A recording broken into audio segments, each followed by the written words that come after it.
Live stream is started. Sergeants, can you start your recordings?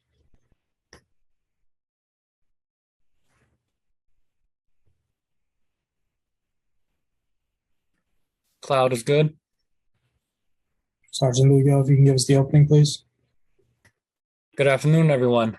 Welcome to today's remote New York City Council hearing of the Committee on Consumer and Worker Protection.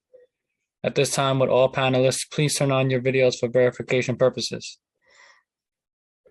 To minimize disruption, please place electronic devices to vibrate or silent. If you wish to submit testimony, you may send it to testimony@council.nyc.gov. Again, that's testimony@council.nyc.gov. Thank you for your cooperation. Chair, we are ready to begin.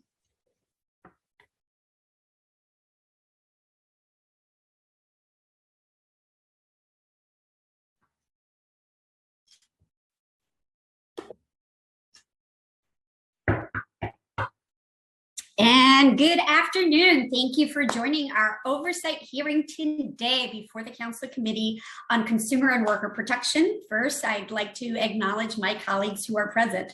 I see Councilmember Bottcher, Councilmember Abreu, Councilmember Menin, Councilmember Ose, and I wanted to go ahead and start off with my opening statement for today. So, good afternoon.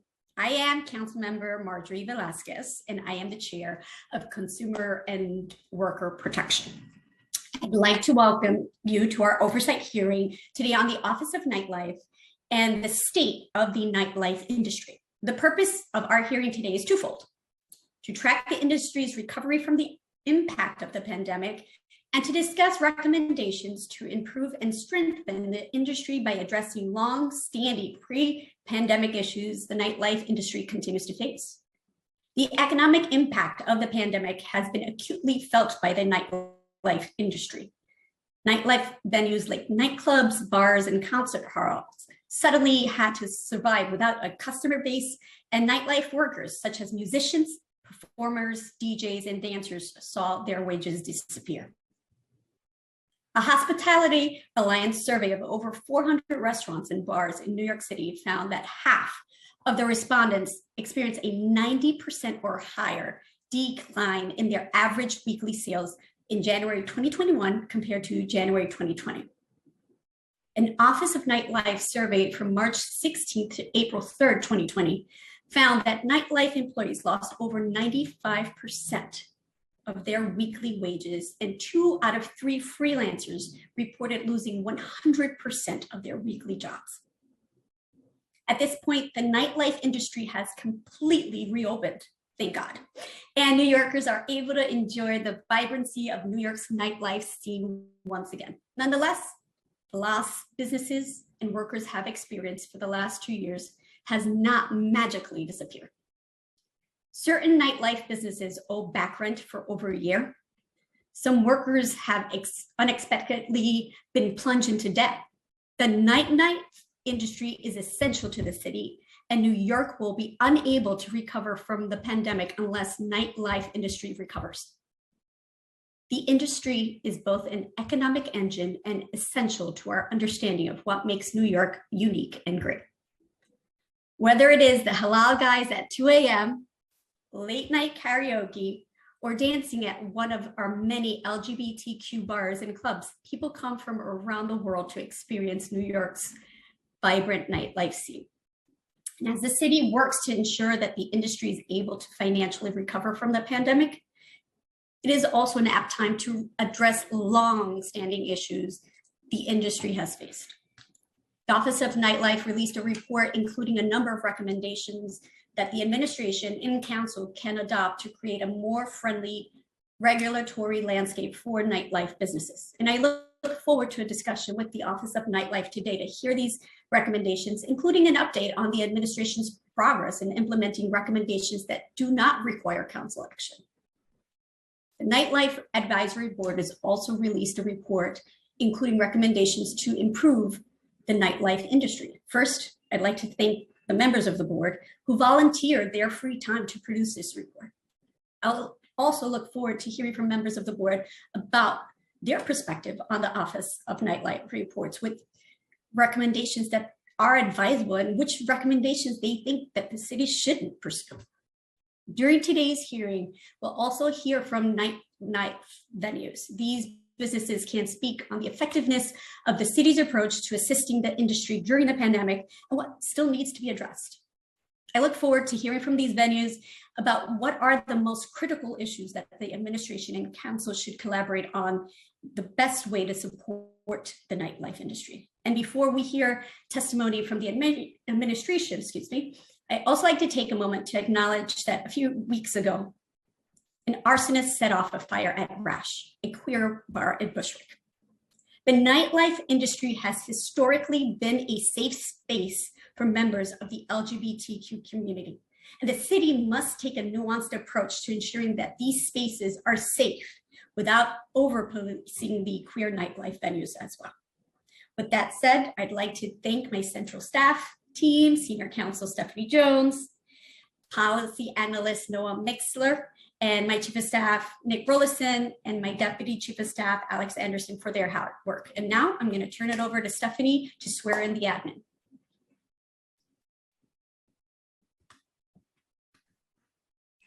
Thank you, Chair. I'm Stephanie Jones, Counsel to the Committee on Consumer and Worker Protection, and I will be moderating this hearing today. Before we begin, I'd like to remind everyone that you will be on mute until you are called on to testify, at which point you will be unmuted by the host. During the hearing, I will be calling on panelists to testify. Please listen for your name to be called, as I will periodically be announcing who the next panelist will be. At this hearing, we will first be inviting testimony from the Mayor's Office of Media and Entertainment and the Office of Nightlife, followed by testimony from members of the public. During the hearing, if council members would like to ask a question of the administration or a specific panelist, please use the Zoom raise hand function and I will call on you in order. We will be limiting council member questions to 5 minutes, which includes the time it takes to answer your questions. For all panelists, when called to testify, please state your name and the organization you represent, if any. We will now call representatives of the administration to testify. We will be hearing testimony from Joshua Levin, Associate Commissioner of Intergovernmental and Community Affairs at MOAM, and Ariel Palitz, Senior Executive Director of the Office of Nightlife. We will also be joined for questions by Jose Sogard, Deputy Director of the Office of Nightlife, and Kitty Chan, Deputy Commissioner of the Department of Small Business Services.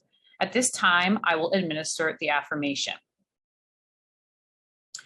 Administration panelists, please raise your right hands and I will call on each of you individually to respond.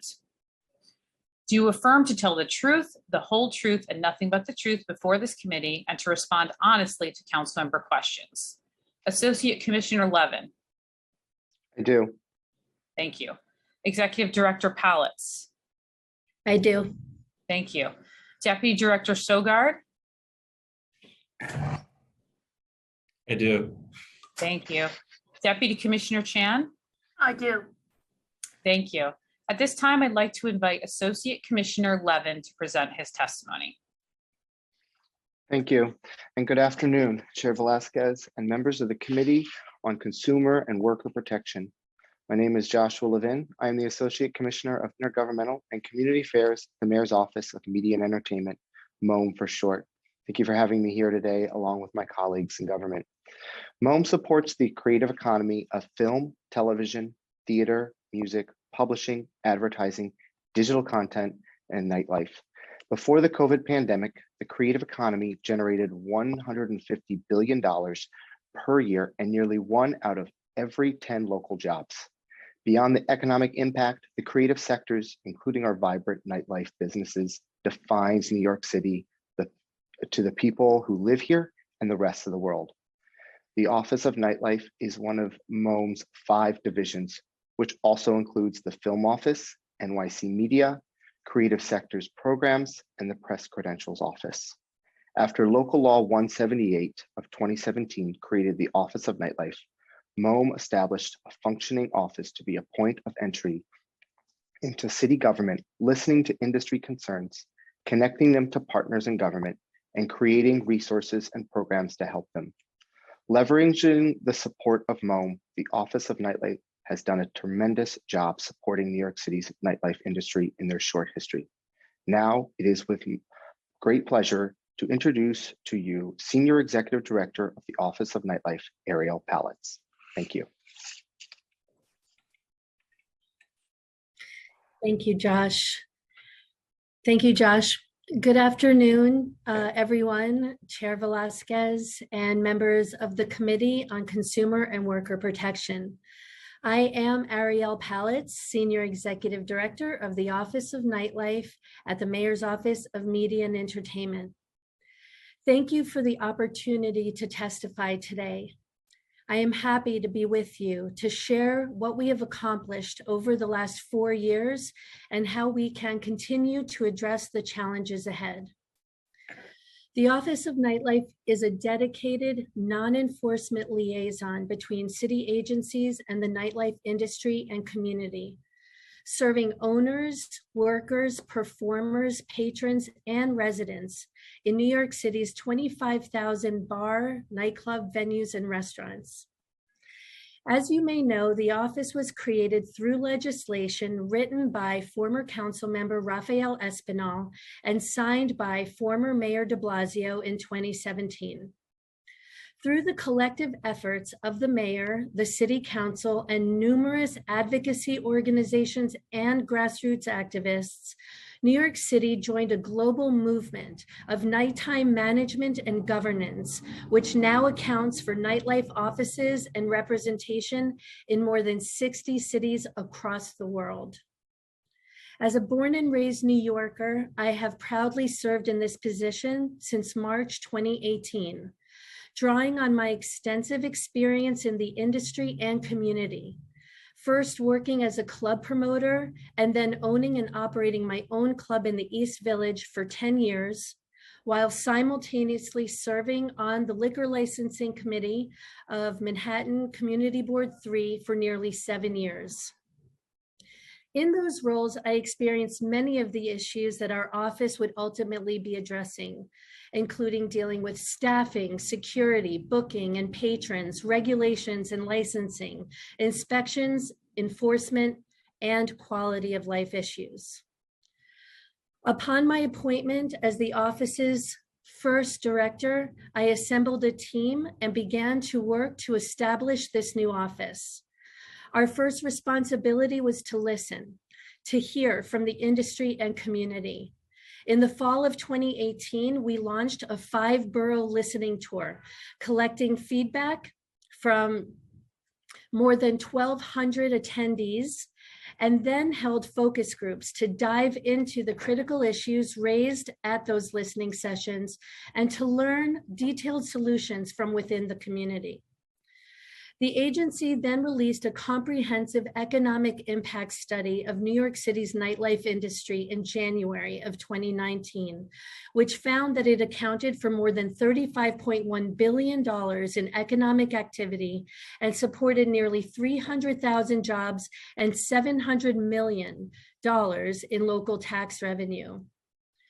That research and feedback helped us shape the 4 pillars of our agenda, outlined in the report that we released in June of 2021.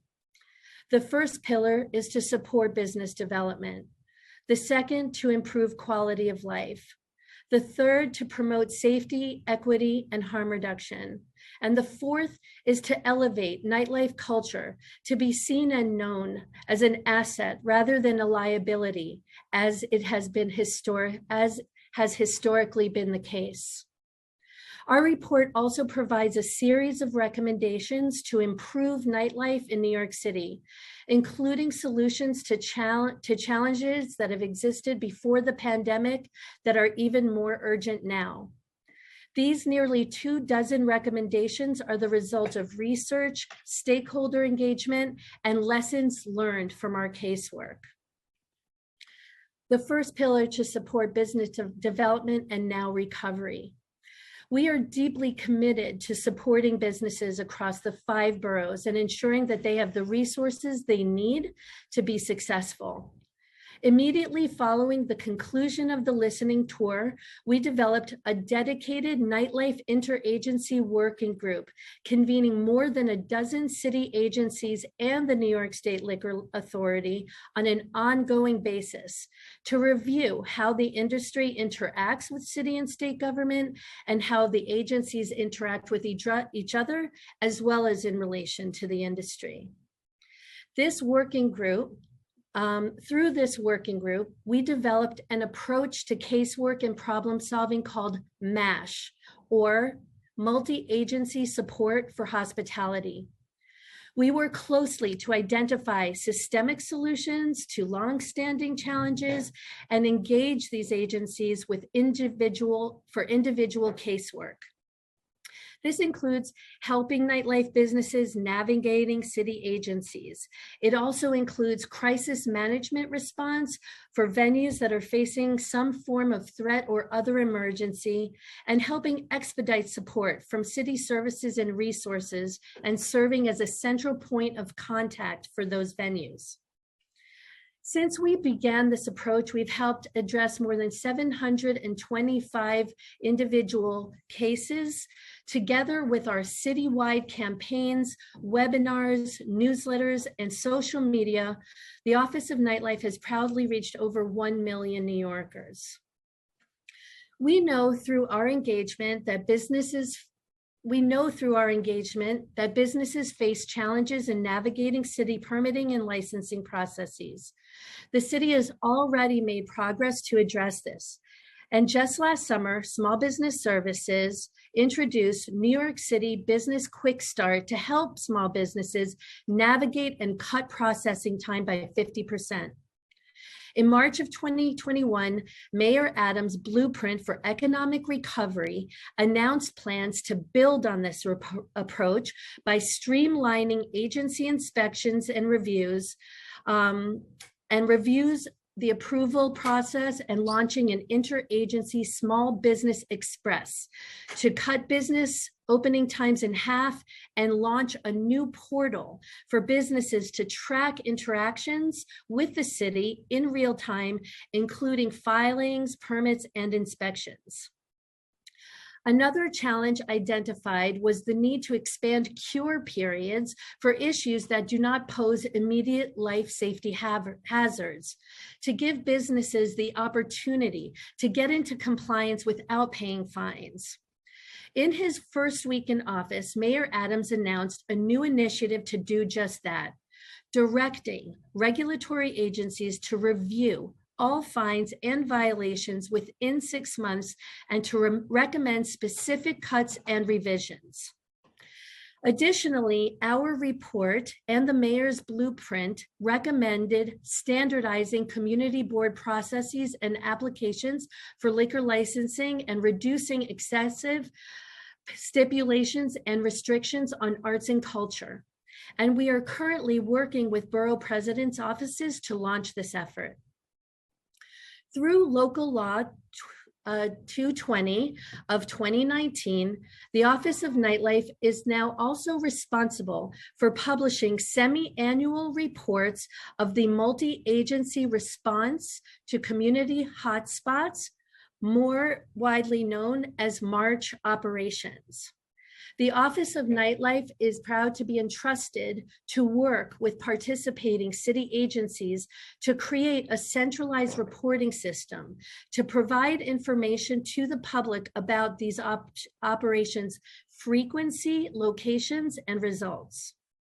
That legislation also now requires nightlife establishments to receive written notification from NYPD at least 30 days prior to any March operation, with an opportunity to rectify the conditions and potentially avoid a march by contacting their local precinct or the Office of Nightlife. For our second pillar, to improve the quality of life, we have also introduced initiatives to help improve quality of life issues between neighbors and nightlife establishments. In October of 2019, we launched a pilot program called the Lower East Side Quality of Life Improvement Plan, working with departments of transportation and sanitation and the Taxi and Limousine Commission and the Lower East Side Partnership. This multi-agency plan worked to improve quality of life in one of the city's densest nightlife districts by reorchestrating city services to address the conditions that are unique to life at night. This initiative would also ultimately serve as a model for the Commercial District Recovery Safety Plan during COVID, a multi-agency coordinated approach to address chronic quality of life concerns in commercial districts led by the Recovery Office and Small Business Neighborhood Development from May to December 2021. In September 2020, we worked with our partners at the Office of Administrative Trials and Hearings, otherwise known as OATH, and their Center for Creative Conflict Resolution to launch a new free mediation program for nightlife venues and their neighbors. That program is called MEND, which stands for Mediating Establishment and Neighborhood Disputes, and brings together both parties with a neutral third-party mediator to resolve these disputes through direct communication and compromise before escalating to the need for enforcement. MEND helps venues and residents establish long-term relationships, helping New Yorkers coexist, addressing quality of life while ensuring that small businesses are supported and can thrive. New Yorkers who contact 311 with complaints are informed about the MEND program. DEP, the Department of Environmental Protection, includes it in their outreach to complainants. And we also receive referrals through our partnership with NYPD NCO officers, community boards, the State Liquor Authority, as well as elected officials. To date, more than 83% of all cases that proceed to mediation end in resolution. Moving forward to our third pillar, adopting a harm reduction approach to substance use is increasingly urgent, with the prevalence of fentanyl in cocaine and other drugs resulting in opioid overdoses. In 2018 and 2019, the Office of Nightlife partnered with the Department of Health and Mental Hygiene on its Using Cocaine initiative, conducting outreach to nightlife venues to educate staff about the presence of fentanyl and cocaine, train staff and patrons to respond to overdoses, and provide venues with naloxone kits and preventative messaging.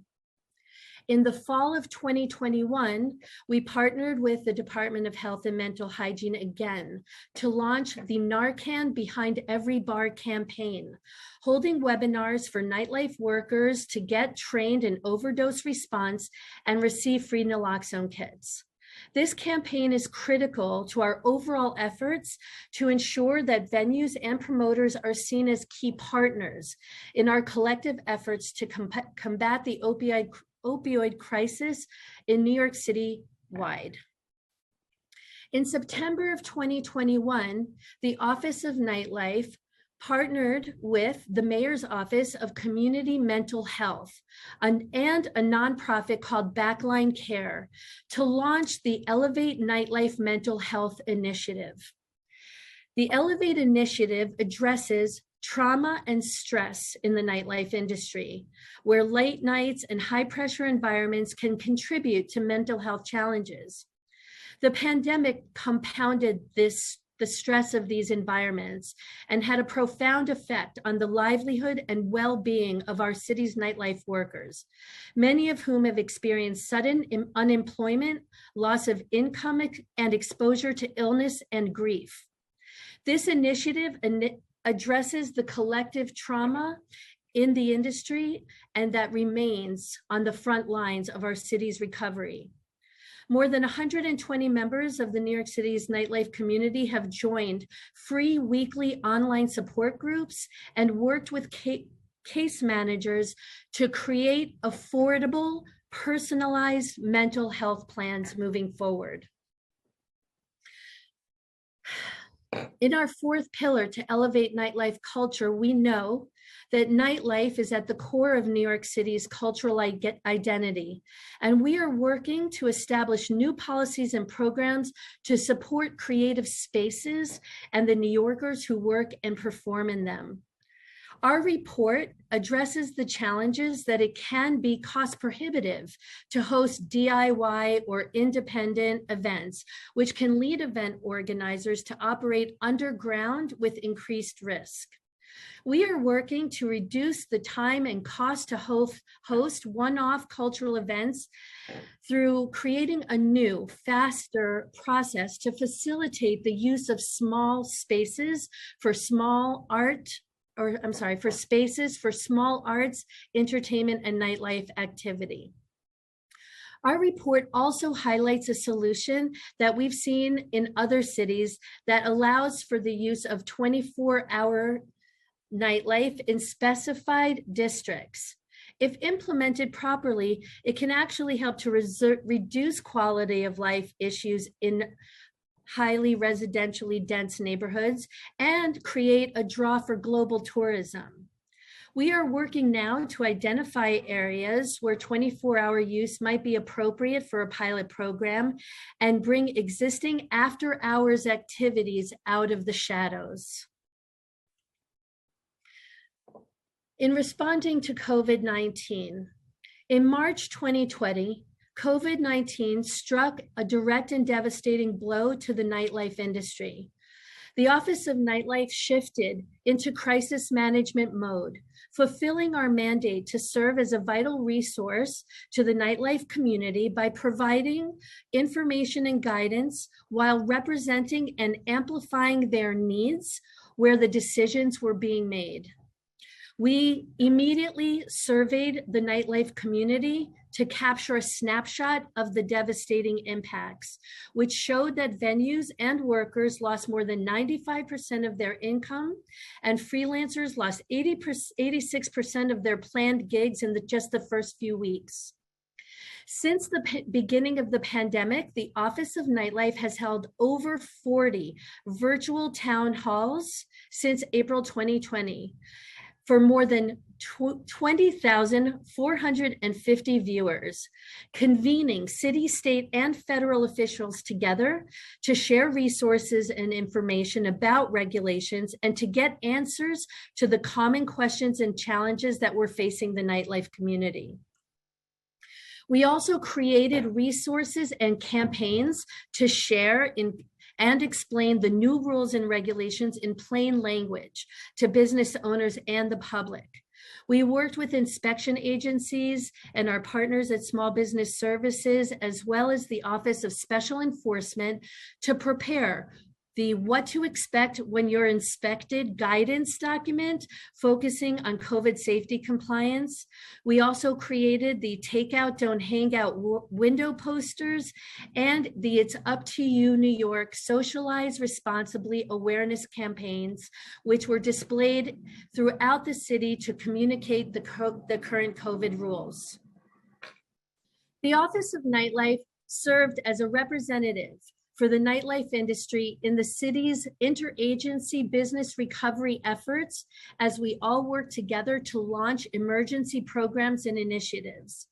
The city's efforts included the Open Restaurants program for outdoor seating at bars and restaurants, which saved 100,000 industry jobs.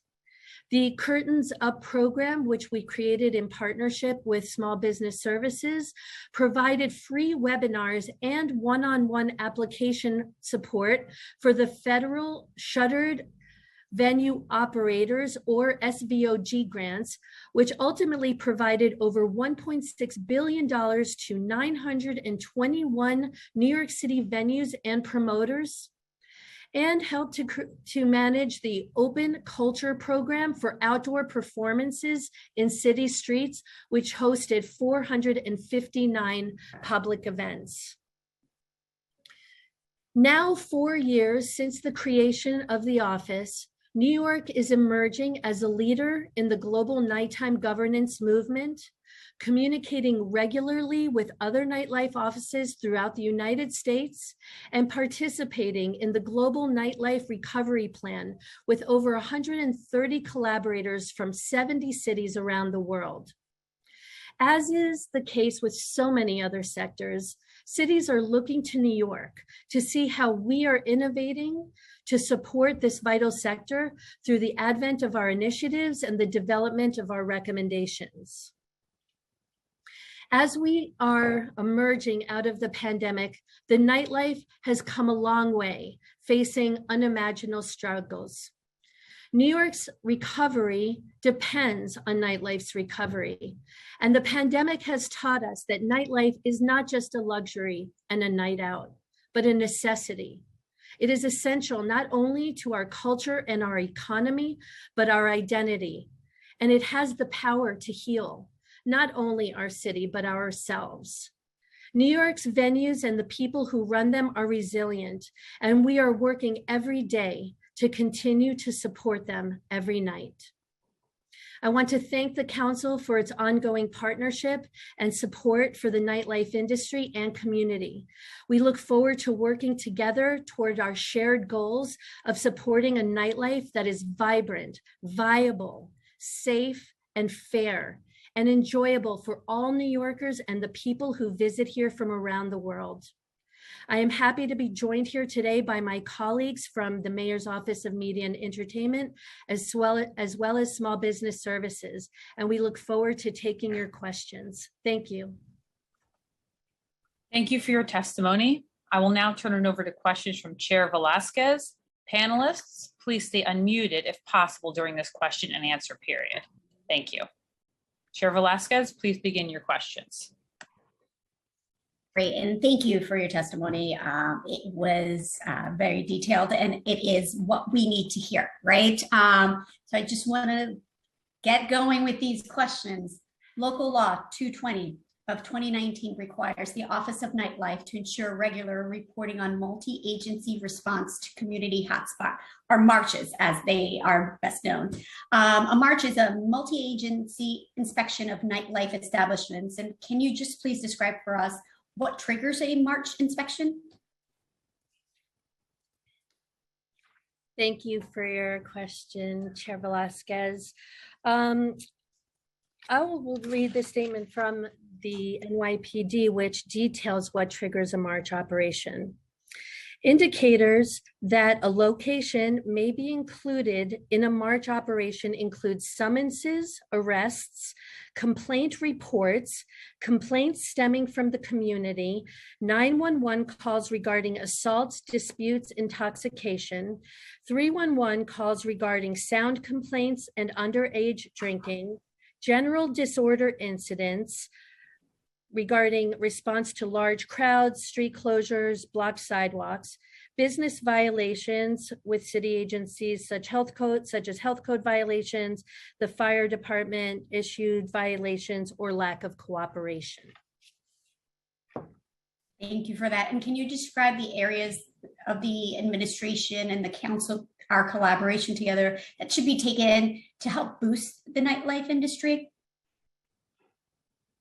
I'm sorry, is this in regards to March, or this is another question? No, moving from topics. Okay. I'm quick about it. Wait, you know what? Let's scratch that. Let me go back to the March. I went out of sequence here. Local Law 220 designates the Office of Nightlife to receive the questions and concerns from the recipients of the March inspections. Has the office received questions or concerns from recipients, and what kinds of issues were raised? Well, historically, March operations did not come with a 30-day notice. And so this new letter that was included in the legislation does direct venues, first of all, to alert them that they have been tapped for a potential march operation, and provides them the information that they can reach out to the local precinct as well as the office to help to improve the conditions, whatever they may be. And so we have received calls from venues as well as their attorneys to understand better why they might be getting a march, and to help them through our MASH approach, which is the multi-agency support for hospitality, to guide them and reinforce them into compliance before enforcement may be necessary. What's the timing on that, more or less? Let's say I have an establishment, has a situation, March order comes out afterwards. What's the follow-up in getting in through MASH? Do they go ahead and you reach out directly? And what's that time period within that? And how do you seek to not only streamline, but set expectations for these establishments? Well, we are not always aware when the venue has received a letter. It is upon them to reach out to us, as is directed in the letter, that they should reach out to the Office of Nightlife, and very often they do. And the letter itself is within 30 days of the March operation. And the moment we receive that call, we help them immediately. We assess what the issues are, and we help them resolve them. For example, if it's regarding a sound issue, we help guide them on perhaps evaluating where their speakers are or other potential solutions. We correspond with the local precinct. It doesn't necessarily mean that a March operation is not going to take place. It is not a guarantee of that. But what it is support for the business, which is really our primary function, is to support them through the process and to, again, reinforce and support them into compliance and to improve the conditions moving forward. And I guess that's the piece that I'm lost. Wouldn't it be better if the administration be open to providing the names of the March recipient venues to the committee to just help ensure that certain nightlife establishments aren't being unfairly targeted, as a way of actually just be more proactive? Well, the Office of Nightlife, our entire purpose is to work proactively to help businesses understand the rules and the regulations and to be in compliance through awareness of what those expectations are. We work with them regularly through our MASH program and through our webinars and information on our website and regular outreach to prepare and to educate new and existing operators proactively. In the event that they do receive a March notification letter, then we work with them to resolve the issues regarding what prompted the March, and then also to assist them with whatever compliance issues there may be moving forward. I think it's, the March reporting, the purpose of the March reporting is really to collect data on the program, which has historically not had a centralized reporting system because it was multi-agency, which is why the legislation was passed and why our office was tapped to collect the data for the program so that it can be evaluated as to what is the purpose and intent. The data reports are anonymous in nature. It does not call out the venues. And the first report was covering the period of January to June 2020. The second report, which is every 6 months, was during COVID, and so March operations ceased, and so there was no data to report there. And our third report was just released in March 1st, and all of those reports are on the website, and we'd be happy to share that data with you. Thank you, I appreciate that. I also want to take a moment to recognize that Majority Leader Powers has joined us, as well as Council Members Brewer and Council Member Farias. I think the other piece of the March is what is it supposed to be like, right? Oftentimes our establishments are feel not only targeted, but the way that they are done can be aggressive in nature. So can you guide us on the intention and how it's supposed to be and where it goes wrong or where it goes different than what it should be. Well, as a former bar owner myself, I understand what the experience is like. And I think that the efforts of the grassroots organizations that felt it was important to examine March operations, which was brought into legislation in 2019. Its purpose is to evaluate that, right? Our job is not to evaluate this at this moment. The purpose of the legislation is really just to collect the data, to evaluate when and where and how it happens. And that data is still being collected. But the purpose of that legislation was to inevitably be able to review that. But we are still in the data collection process. Thank you. I wanted to move slightly to another topic. The board made a series of recommendations, the Nightlife Advisory Board, related to cutting red tape in its report, and the council has already provided small businesses with some relief in local law 80 of 2021. And the mayor has also expressed a willingness to take on this issue. How can the council work with the administration on reducing the red tape?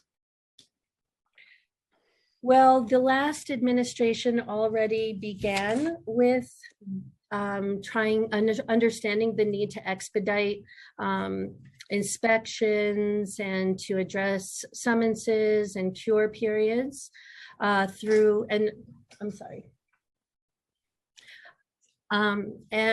the mayor in his blueprint for recovery also addressed the need and urgency to support nightlife businesses and to be able to create programs such as the New York City Business Quick Start Program and now the Small Business Forward Initiative. In the economic blueprint, the mayor did again launch the Small Business Express service to help businesses cut times in opening in half and to create a portal, I think, which is great for businesses to be able to track their interactions with the city in real time, including filings, permits, and inspections.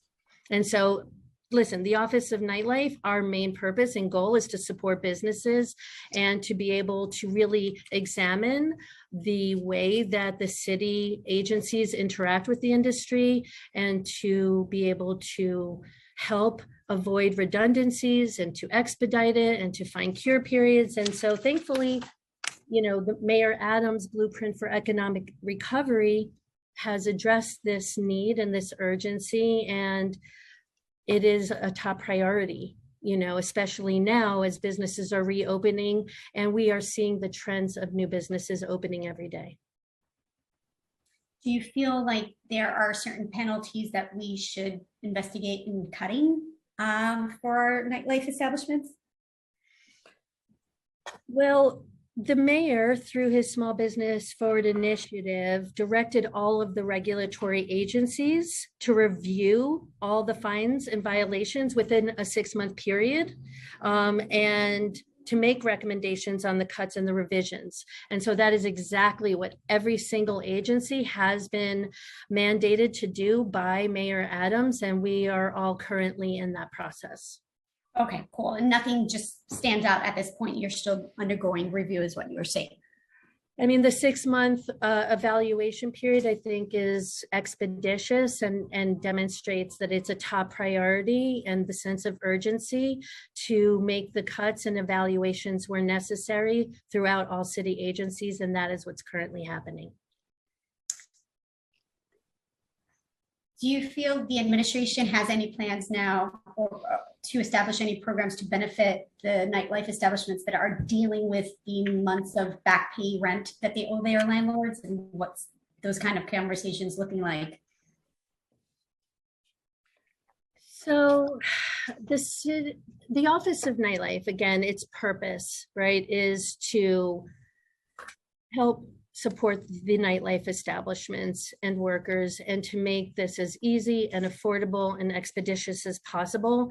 I think that the MASH program, by assisting them directly and putting them directly in touch with multi-agencies to be able to navigate any summonses or fines or questions that they have has been extremely helpful in doing so.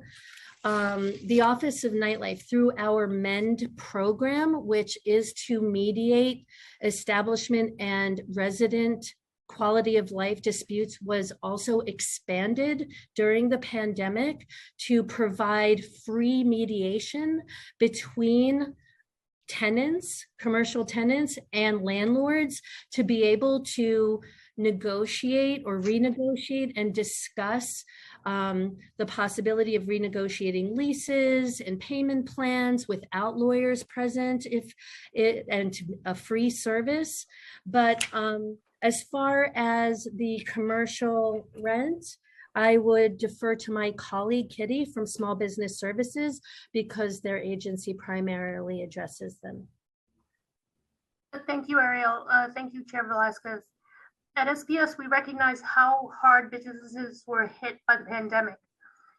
Here in New York City, and the nightlife and hospitality industry were especially hit hard. To support businesses, SPS launched the first emergency response loan and grant programs in the country and helped with over 16,000 applications for almost $400 million in funding since the beginning of the pandemic. Additionally, we have expanded our commercial lease assistance program, which provides eligible businesses with support in addressing many commercial lease related issues, such as,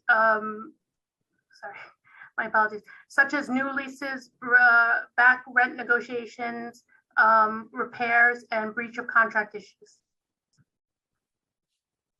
Since the start of the program in FY18, the Commercial Lease Assistance Program has served over 1,400 unique businesses.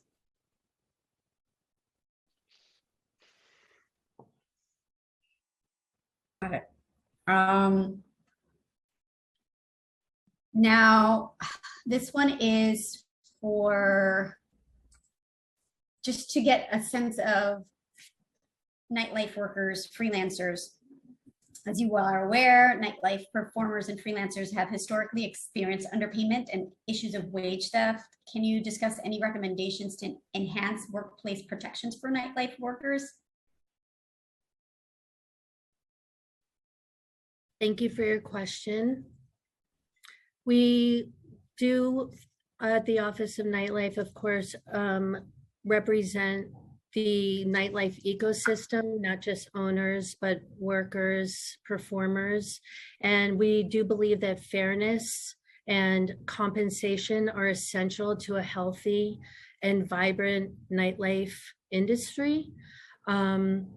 We work closely with the Mayor's Office of Consumer Worker Protection, and we have fielded multiple inquiries and concerns, especially throughout the pandemic, regarding gigs lost and wages, and we have always directed them to our partners. If you would like any additional information, I could always, of course, get more, but we are, very pleased to be always working with our partners to address their individual issues.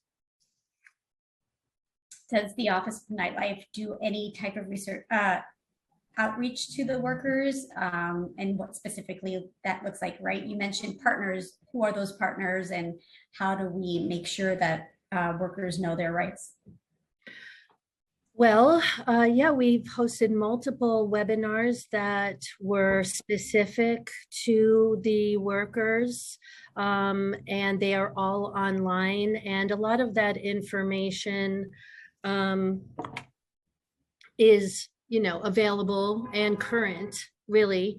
So, we brought in multiple city agencies to be able to work with them for worker rights. We worked with the Freelancers Hub, Consumer Worker Protection. We brought in regarding food security and how to, make sure that people knew where that they could get food and additional services.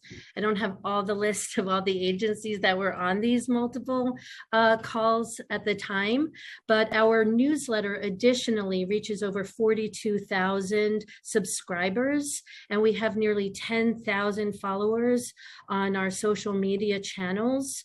And our newsletters have shown almost 1 million openings. And so we do feel as though we are reaching the industry and are constantly putting out information in the newsletters, hosting webinars, working with our sister agencies to make sure that the information that they need is available. I can get back to you about the exact makeup of the multi-agencies that were on our multiple worker webinars and the information that was provided throughout the pandemic, but I don't have that in front of me right now. Okay, how about workers that don't have access to technology or have language barriers? How is this communicated to them? So, we do as much as we can as far as reaching out to the communities. I have my card, which will detail all of the places we've done neighborhood walkthroughs. On a regular basis, we attend the police quarterly nightlife meetings that take place in Manhattan North, Manhattan South, Queens North, Queens South, Bronx North, Bronx South, Staten Island. We have also gone on multiple walking tours in all 5 boroughs, going from door to door, in Astoria, Queens, Bay Ridge, Bushwick, Port Morris, Bronx, Chelsea, Hell's Kitchen, Inwood, Newark. So we understand that not everybody is technologically connected. We understand that there are cultural and language barriers. And we also understand that in many communities, there's inherent distrust of the government in general. And so it really is, I think a very big part of the work of our office to be able to build trust and to reach out and to make those lines of connection through bids, through community boards, through police, through community organizations. And through our social media networks to make those inroads. And I believe, we are reaching them and will continue to do more, of course, because it's important. I guess like even focusing when we're talking about nightlife workers, the Nightlife Advisory Board report, there's a recommendation to enhance sexual assault training for nightlife workers. What steps do you believe that the administration can take to help improve the awareness and education in combating sexual assault in nightlife venues for both employees and patrons? Sure. Well, thank you again for the question. And this is extremely important to us. Safety, equity, harm reduction is a top priority. It's one of our 4 pillars. And historically, we have worked closely with organizations such as Outsmart pre-pandemic, hosting in-person as well as virtual bystander trainings that are available for nightlife workers, and just making it consent and assault awareness, making people aware that there are techniques and trainings available. And we really do work closely with Outsmart and other organizations like that. In the wake of recent incidents, we're also doing outreach and listening really to the community and operators about creating checklists as well as best practices, and really about how to heighten awareness, because we know anything can happen anywhere at any time to anyone, right? Not just in nightlife, anywhere. And I think one of the great things about New York is our heightened awareness in general. But I believe that is really the right approach, is making venues and the people who work at them, the people who go to them, aware of best practices and techniques on how to be a good bystander and how to be a good patron and how to be a good worker, so that nightlife venues can be seen as an opportunity to look out for each other, as opposed to a place where just things happen. I think when we're talking about risks, what we saw, and I hate taking it here because this is a reality for so many. What we saw at the shooting at the Pulse nightclub in Orlando, right? It shed a light as to the unique risks faced by the LGBTQ plus community in nightlife spaces, right? So how has the office helped to make these spaces safer, and how can we at the council help with these efforts? Well, we work so closely with PD and the venues around safety issues. Pre-pandemic, we hosted multiple active shooter trainings. And obviously now that we are emerging from the pandemic, intend to do more of those. When we go to the Borough Patrol quarterly meetings, we speak about what types of techniques and awarenesses and partnerships are available and what people should be aware of. I think that additionally, we can continue to work with the NYPD on some of the new emerging, especially the LGBTQ liaisons of NYPD that we work closely with, as well as GOAL, in relation to, the most recent issues that have arisen with attacks against venues.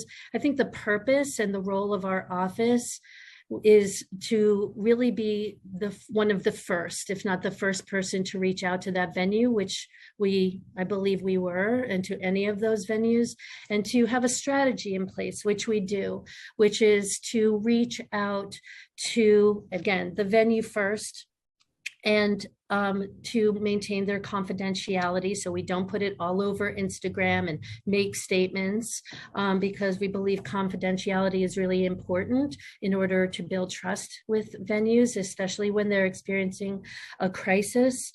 One example of one of our immediate responses is to reach out to our partners at Backline Care through our Elevate Nightlife Mental Health, and to make sure that mental health clinicians are available, and to help them organize a meeting for their staff or patrons that experienced the event. Again, reaching out to the LGBTQ liaisons at NYPD and CAU, reaching out to specialists at Small Business Services to implement their capital access and emergency response teams, and also with the city's Crime Victims Assistance Program. And so what we do is we serve as a central point of contact for all the city's resources. We contact each of the individuals. We don't just give them the website and say good luck. We contact each of the individuals. We give them a background on what the instance was and what the needs of the venues are. We compile it into one email with all of the contacts, and we also facilitate the communication. So it's the last thing that the venue has to consider or think about, and they are really just wrapped in services and just can go through us if it's simpler for them. Thank you. Now I'm going to turn it back over to our moderator, but before that, I want to recognize Councilmember Krishnan, who has joined us as well. Thank you, Chair. I will now call on other council members to ask their questions in the order they have used their Zoom raise hand function. If you'd like to ask a question, you've not yet used the Zoom raise hand function, please raise it now. Council members, as a reminder, please keep your questions to 5 minutes. Sergeant at Arms will keep a timer and will let you know when your time is up. You should begin once I have called on you and the sergeant has announced that you may begin. Okay, first we will hear from Majority Leader Powers, followed by Councilmember Brewer. Time starts now. Thank you. And first of all, thank you to Chair Velasquez for doing this hearing. I think it is extremely important that we are laser focused on how to help our nightlife and our venues right now. And I also want to give a shout out to our colleague or former colleague, Rafael Espinal, who's here, who was so instrumental in helping out nightlife and creating this office and position. So a couple of questions I had. I have seen, I've talked to the folks in the industry, particularly in the venues, music venues, independent venues throughout this pandemic, about the real particular struggles they have when it comes to operating a venue at reduced capacity with bands that are, and artists that are canceling because of COVID, and we're certainly seeing an uptick of that, I think, right now with the new variant. I have been pushing very hard to try to get additional grants or programs to help save those ones that are on the verge of losing their entire business because of their very specific industry-related problems. Can you talk to me or tell us what this administration is doing when it comes to helping out with either grants or programs or other assistance, particularly independent venues that are facing potential risk of losing their business because of what is happening in their industry right now? Sure. Thank you, Majority Leader Powers. I appreciate it. Nice to see you. Great to see you as well. You know, I can't really stress enough how important it is to support these nightlife businesses, especially through this extraordinary time. I believe our office is, really set up and is fulfilling the original mandate to be able to help facilitate and to serve as a convener and liaison to existing resources and developing them. And in regards to the grants that were available from a federal level as well as state, we've worked with our partners creating programs like Curtains Up to assist them with the very real need of hand-holding through the grant writing process. I mean, these grants really are the lifeline, to your point, that is a life and death, the difference between life and death of a venue. And these were very, very complex and overwhelming. And we recognized the need right away. And so we did partner with Small Business Services to create the Curtains Up to navigate them through the SVOG. And, I think the proof is really in the numbers. New York City received $1.6 billion out of that pot. And it went to over 900 venues and promoters. There may have been cases where the SBA or the federal government did not. So I want to, just because of time, wanted to jump back in because I'm at 2 minutes now. I think the concern I have is that we're not going to see another round of stimulus funding, but we will see a continued pressure on these organizations and businesses to stay in business at a time where it's extremely difficult. So I guess the question is, at the city level, is there something that we are doing or contemplating to help jump in to save them if they are risking losing their business? Absolutely. And, in addition to all of the things that we do from the Office of Nightlife perspective, like through MASH, MEND, March, Elevate, we work closely with our partners at Small Business Services and the Food and Beverage Partnership, as well as the agency at large. They have a hotline that people can call 5 days a week and many other services. And I think this would be a good time to bring in my colleague, Kitty, at Small Business Services, to be able to share how we work together and how really we amplify the existing resources at Small Business Services. I'm going to just hold it because I have a lot of time. I don't have a lot of time left. Sure. I guess what I'm advocating for is maybe we take a fresh look at ways that we in the city that might provide direct financial assistance to some of the ones that have very specific sector related, tourism related things. But I want to jump just because I don't have a lot of time here. I'm sorry to interrupt, Majority Leader. You can go ahead. You can go. It's fine. This is very important. Appreciate it. Thank you.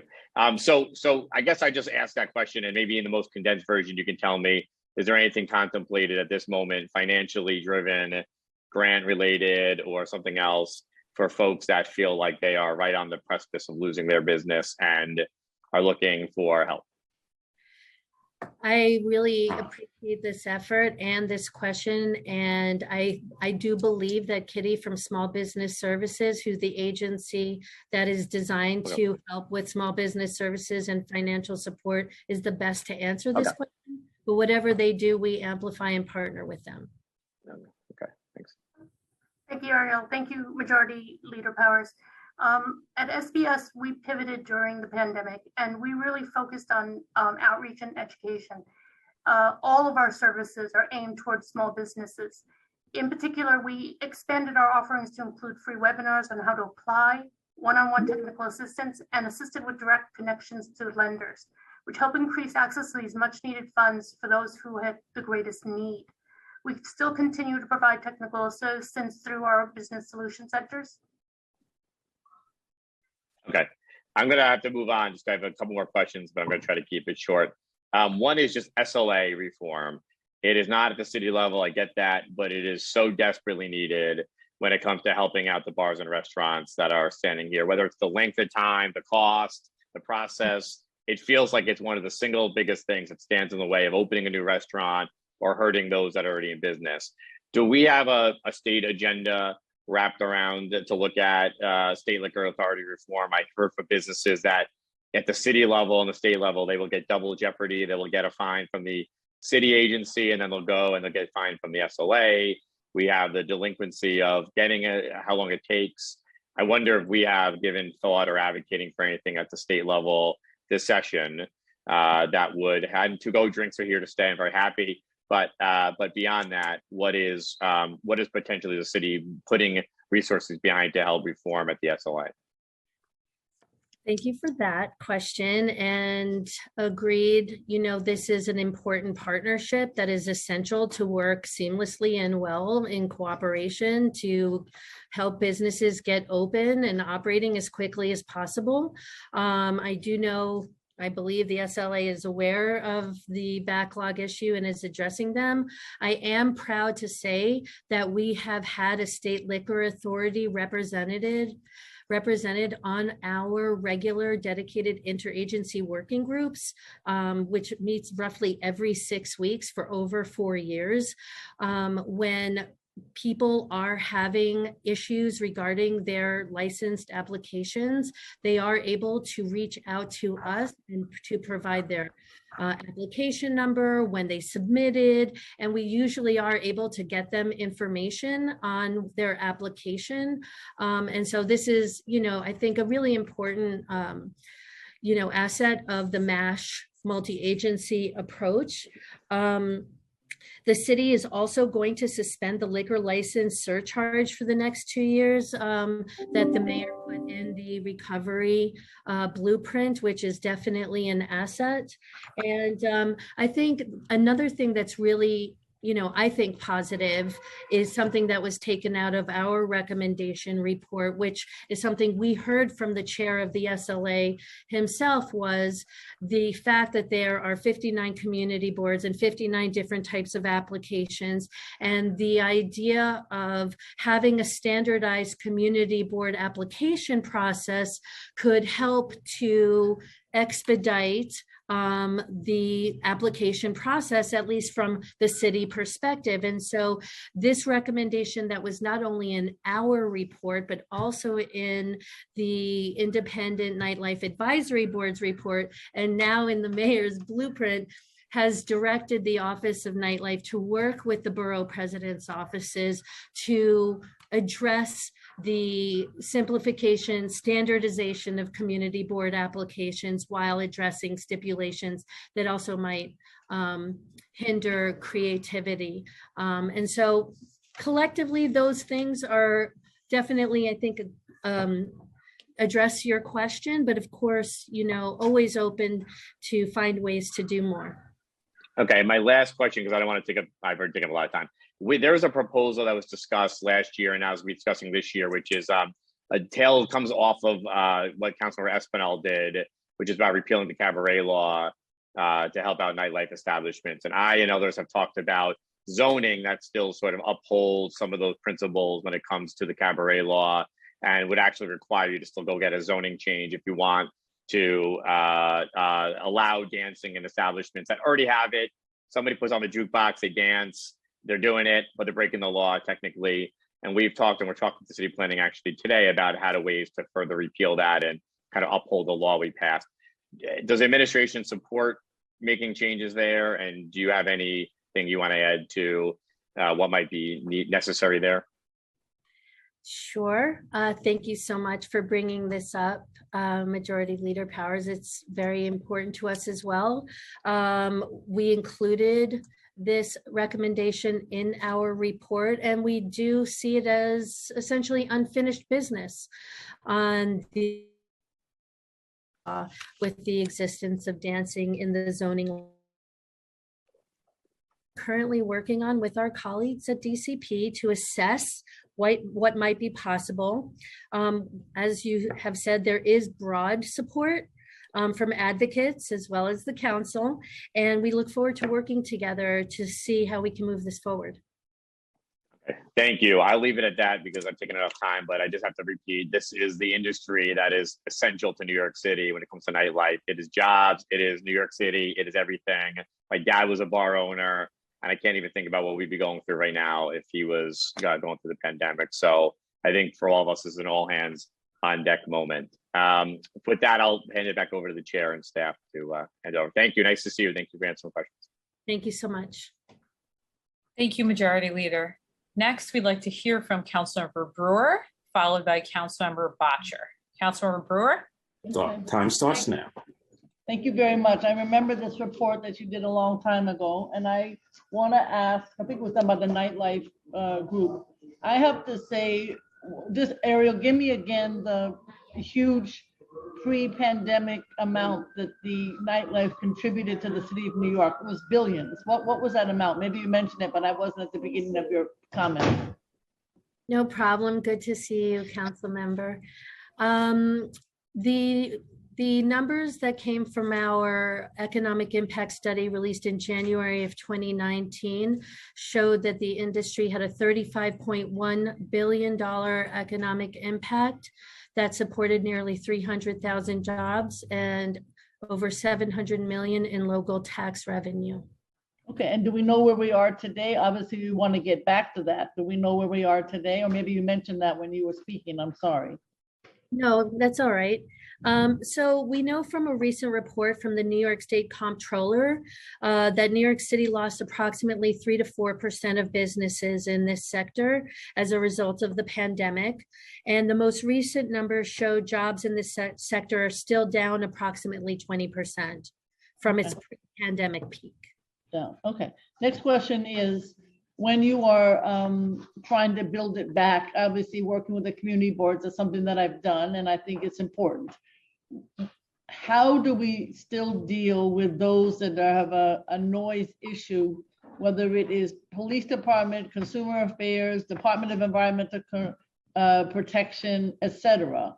Noise meters, how is that being dealt with? Certainly your MEN program is extraordinary, but that doesn't help us at midnight. Your MEN program has been great. I participated. I know how good it is. So I want to know two questions. How often has MEN been used? And then secondly, are there any new solutions to trying to deal with noise that comes about late at night? Thank you for bringing this up. It's obviously a very important issue around quality of life.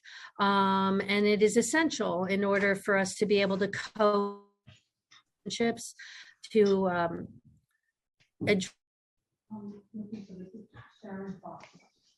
provide business owners the opportunity to resolve any issue that might be arising, and to give them both mutual respect and space to be able to resolve their issues without the need for enforcement initially.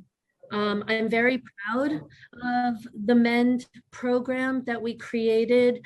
We believe that there was a void in the complaint process, to your point, where an NCO officer might show up at midnight or 3 a.m.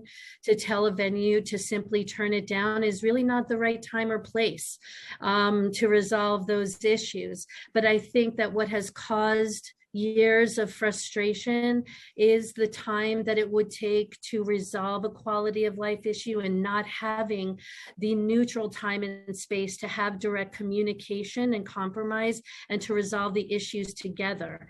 And so, whereas it might not be resolved at midnight, the MEND program does work to bring the resident and the venue together within 2 weeks' time.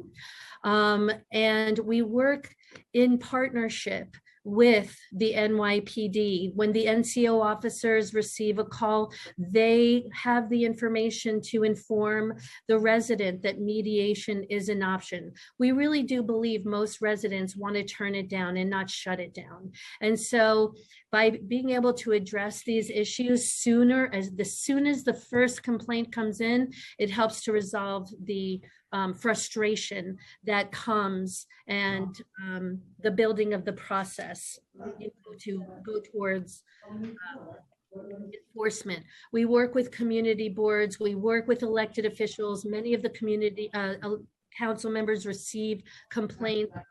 We really highly recommend, and they do, refer them to the MEND program. To answer your question, there have since the beginning of this new program, which we launched in, and as of March 22, there have been 467 total inquiries to the MEND program. 241 of those were eligible. Some of them were regarding residents next door, that were out of the scope. And it's complicated because, sometimes the resident wants to and the venue doesn't. Sometimes the venue doesn't and the resident doesn't. But we referred those ineligible. Expired. Oh, I'm sorry. Keep going, that's okay. It's okay, you can continue to go. Okay, so again, 85% of the cases that have chosen to mediate have been successfully resolved. We have currently 22 open cases right now and over 40 that have gone through the system. We believe that we are working to re-educate and to inform New York City wide on a new process of addressing sound complaints. And this is a work in progress, and we believe, again, it's something that really needs to build trust. And through our MASH program, multi-agency support, and to the chair's point, it's also about proactive rather than reactive, right? MEND is there to react and to resolve. But MASH, our office is here to educate and to reinforce how to be a good operator, because good operators make good neighbors. Right. Okay, so I guess what I'm saying to the chair and to everyone is that it would be good to, on an ongoing basis, maybe that's part of the task force, is to give us, oh God, this is crazy, is to give us the opportunity to know some of these statistics on a whatever it is basis, annual, semi-annual. And then because we all want the $32 billion for the city of New York, but we also have to make sure that it's in a way that addresses the community concern. So I would ask that of you, the chair. Thank you very much. I'm sorry, it's very noisy here. Thank you. Thank you.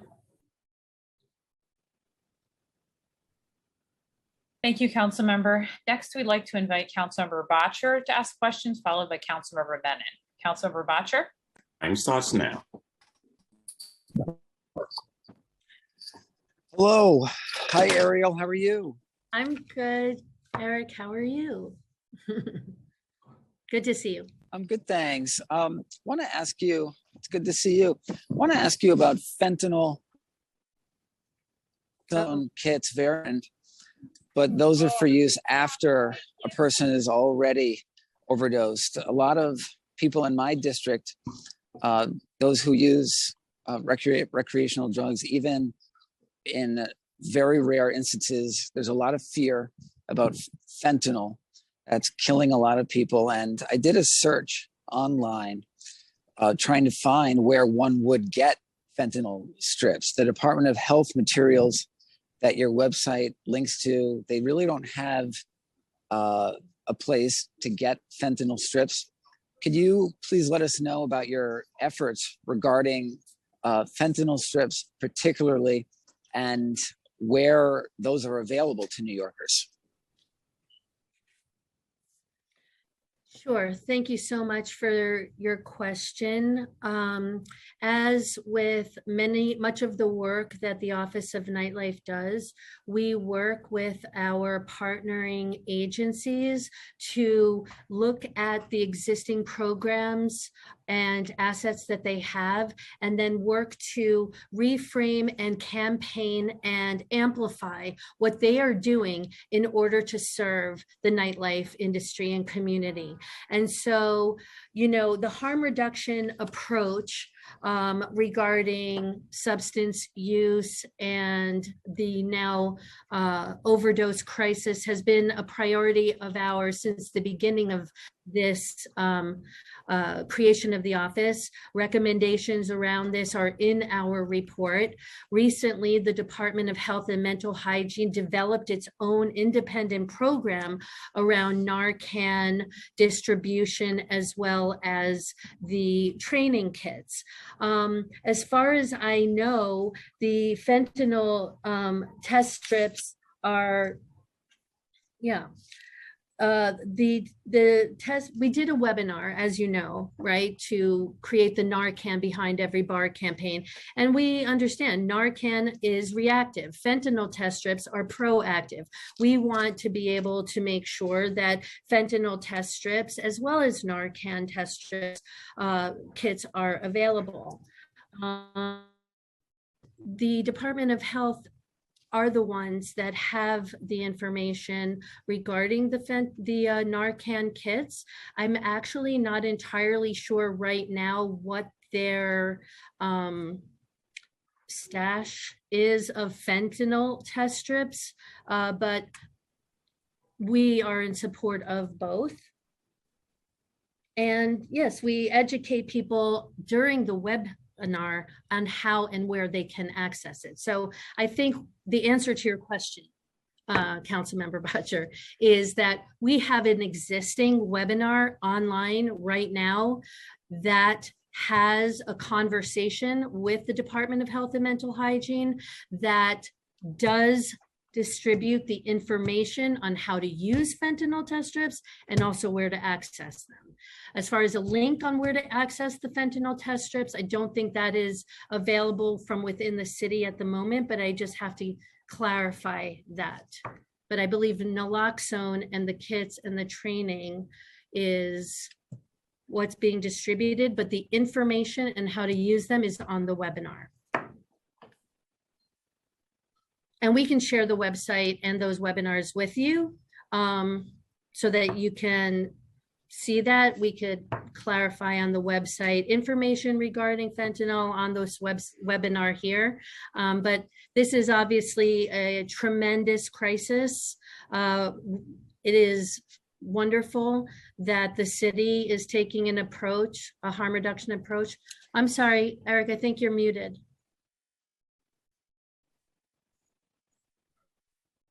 Thank you for unmuting me. I would like to work with you and get links on your website and on the Department of Health's website that very explicitly say, here's where you can get fentanyl test strips. Thank you very much. Thank you. Thank you, Councilmember. Next, we'll hear from Councilmember Menon, followed by Councilmember Abreu. Councilmember Menon? Starts now. Thank you so much. And thank you, Chair Velasquez, for this important hearing. And it's great to be here.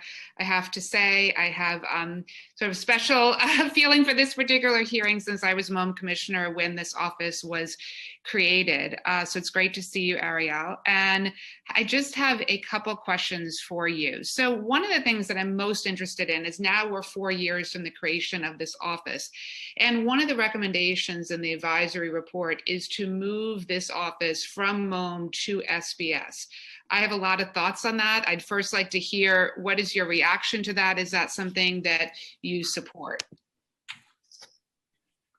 Thank you for your question, Councilmember Menon, and it is great to see you. And thank you for everything you did for me and for this office in the first days when we were created and helping to bring me on and onboard me and get me prepared for this journey. So thank you again. I'm very proud of everything we've accomplished. And this agency has supported us and throughout all of our goals. And we already really, as I've demonstrated through MASH, We work very closely with Small Business Services and the Food and Beverage Partnership and every single agency within the city. And I think we've managed to partner with each of them very well to be able to amplify and to harness their existing resources to direct them to and for the industry and community. And I know that this question has been floating around, but from my experience and from the goals and objectives that I've set forth, I believe that we are accomplishing our goals, and we have been supported by the MOM agency with its existing resources in comms and intergov and legal, and has also been able to put us in touch with other aspects of the creative community and economy in New York. And so I'm proud of what we've accomplished and feel supported by the agency. Okay, let me maybe ask it a different way, because I know it's always very difficult when you're reporting into a commissioner to then say you should move agencies. It seems to me, as you know, I'm chair of the Small Business Committee, that SBS has a whole portfolio of services that are obviously geared towards opening new businesses, supporting new businesses, helping to make sure that fines are reduced. And SBS obviously is working across the board with all of the fine assessing agencies, whether it's the health department, you know, DCWP.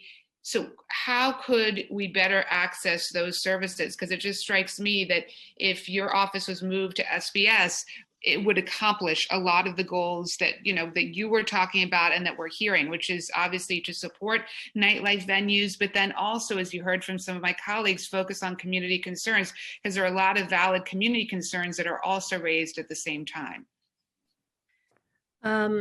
Thank you for that clarification, and I understand where you're coming from. I think, you know, first and foremost, you know, the pandemic itself showed that we don't necessarily have to physically move or be with anyone to be able to accomplish.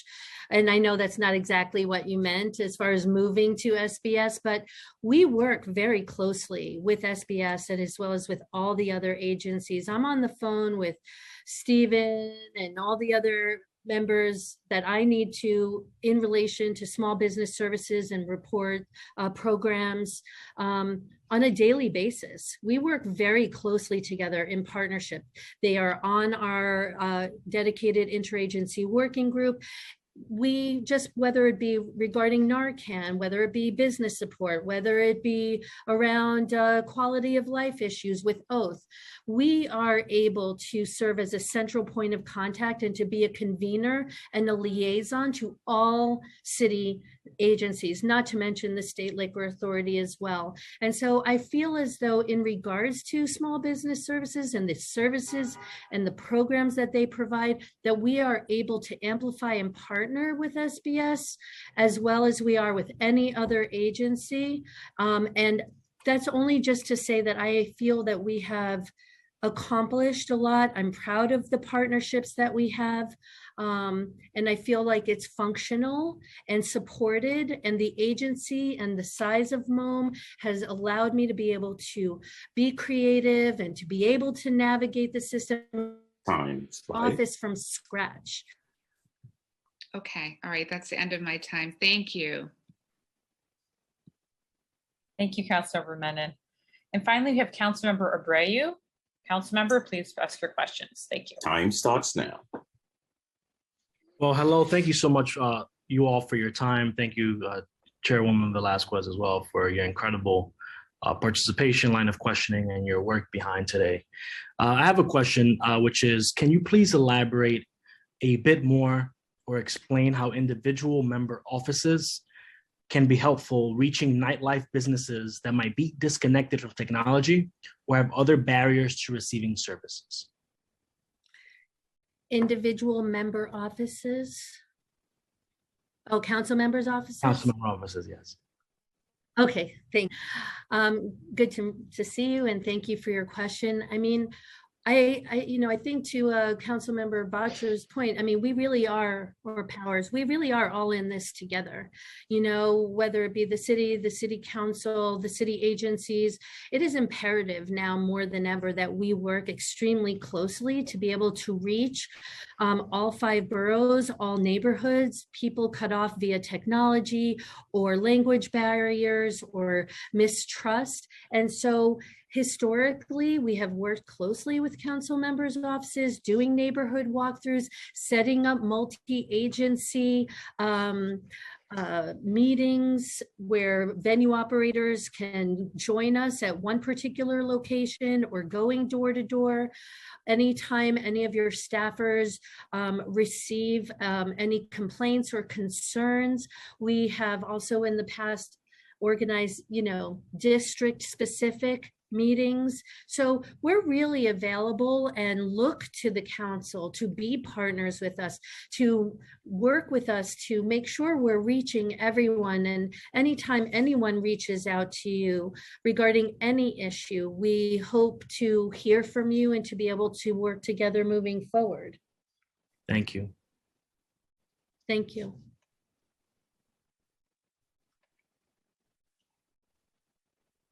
Thank you. I'll turn it back over to the chair if she has any more questions. Just one simple one. Do you feel that you have enough resources to work at the capacity to bring on our nightlife establishments to pre-pandemic levels, whether it's funding for your agency, moving you to SBS? What do you feel? I do, again, I think, first of all, thank you for the question. I do believe that I am very proud of everything we have accomplished over the past 4 years, and that we have been able to reach the industry and community. I believe that we have the adequate resources to support this industry thus far, but we can always do more with more, like everyone else can. What does more look like, though? I mean, I don't think I have specific requests at this time. I feel we're very accomplished and have achieved our goals as much as was within our ability, and would be happy to set up time to talk about the specifics and what our vision is moving forward. And so accountability, right? How can you be more effective for nightlife, right? How can we hold you more accountable, right? Sure, I have this hearing, but where can I hold you up to a standard to make sure that all my nightlife has access, not only to you, but all the resources that there are owed? How can you hold me more accountable? I really think this is about ongoing partnership. I think this is not about simply data reports and so forth, although that's very important. I think that interacting with each other, working in partnership, identifying venues and workers and performers and issues that are in need in order to empower this office to fulfill its mandate, to be a dedicated, non-enforcement, direct line of communication and support for the industry. It's the first of its kind in New York. It began 2 years before the pandemic. I was extremely grateful that this office was already in place in order to help navigate the industry and support it through this. And now moving forward, I think we, again, all really have to work together. One of the issues or, positives that emerged from the pandemic is the way that the industry and community itself organized so many coalitions and alliances that allowed the industry now to be able to speak with one voice. I can tell you as a former operator, you know, it's survival of the fittest, and every person in business was out there, you know, really working to accomplish its own survival and goals and needs. But the pandemic really unified this industry and community in a way that will really help us to amplify that voice moving forward. And I just look forward to being able to use the power of what I'm hearing is to share with you and the administration, and to be able to hear from the industry even more effectively so that this office can be more effective to help them. Gotcha. And I mean, and the reason I'm asking is, how do we talk about, and how does the admin look at minority owned venues, right? Beyond MWBEs, but more importantly, when we're talking about enforcement and those rates, and more importantly, the performance with folks. Does City Hall track enforcement at venues based on MWBE ownership and or performers booked? Thank you for the question. Just to backtrack a little to the first part of the question, you know, the report that we released over the summer is 160 pages and is really meant to be as a roadmap and a blueprint. It has over 20 recommendations for the future of the stability and strengthening of the industry. And so we put many of the recommendations and visions and plans, again, to be used as a blueprint and a roadmap moving forward. We know, in regards to the second part of your question, that most enforcement is complaint driven, right? But regardless of the enforcement agent, you know, in large part, again, why we created the MASH program, to be able to have multi-agency communication and to elevate the way that historically New York City agencies, everyone has seen nightlife historically as a liability rather than an asset. So the work comes through our interagency working group and the way agencies interact with each other, with the industry, with themselves. And the MEND program that we created is meant to assist with the enforcement-driven complaints, right? How do we resolve complaints? How do we build relationships within the community? How do we provide an opportunity for someone that is maybe new to a neighborhood through gentrification and only has an anonymous 311 call system to help resolve a quality of life issue with their neighbor? The MEND program provides an opportunity to build relationships and to resolve quality of life issues within communities that may have disproportionately high complaints.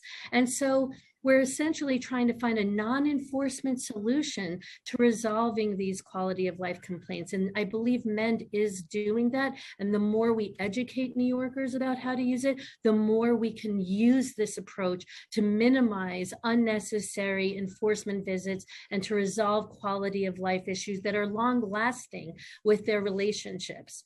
And the March reports are also intended to be recording the movements and the hows and the whys and the wheres of the March operations. This is data that's still being collected, but our office has been tasked through our existing relationships and the trust we've built with these enforcement agencies to share that information so that all of this can be evaluated. I guess, like, maybe my question wasn't clear. How can it be tracked, right? I hear you and I applaud the joint efforts with working with all the agencies, but is there a centralized location where we can track this, right? Can we track how the demographics play out, right? In communities that are going through changes.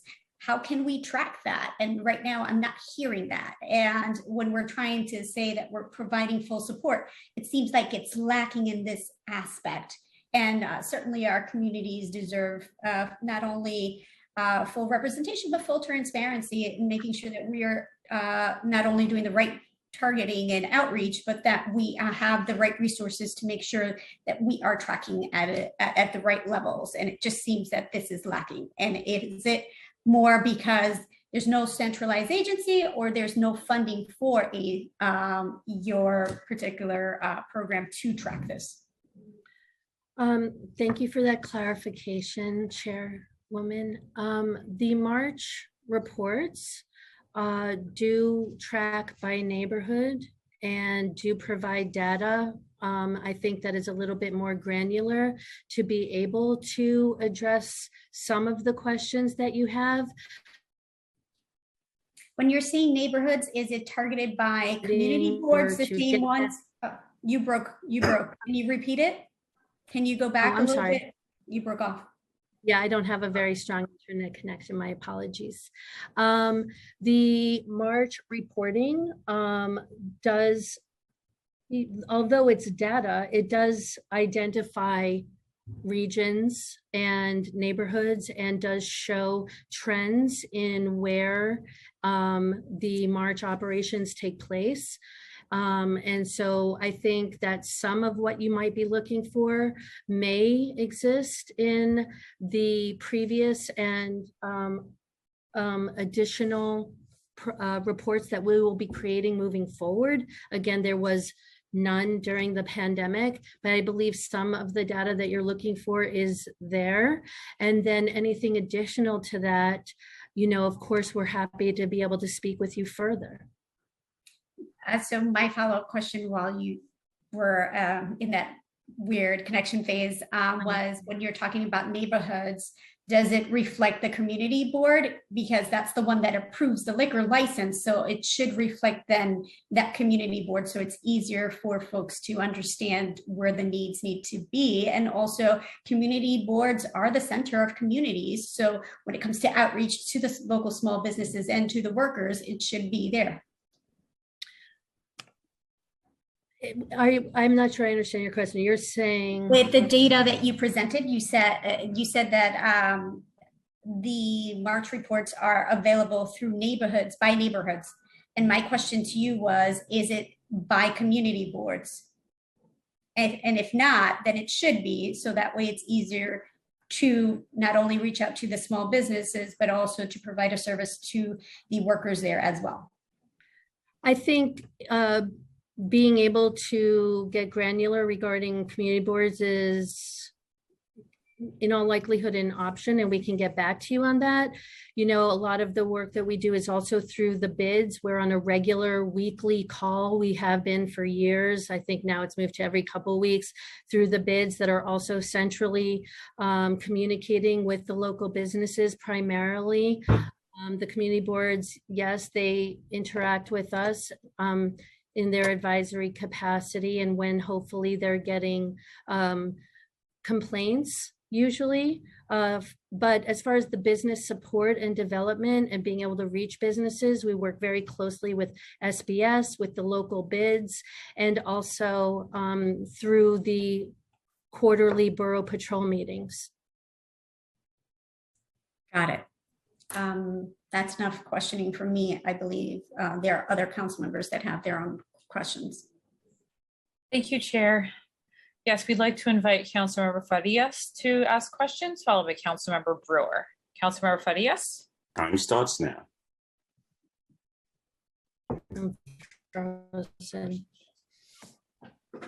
Hi, sorry, we both clicked unmute at the same time, so I didn't mean to do that.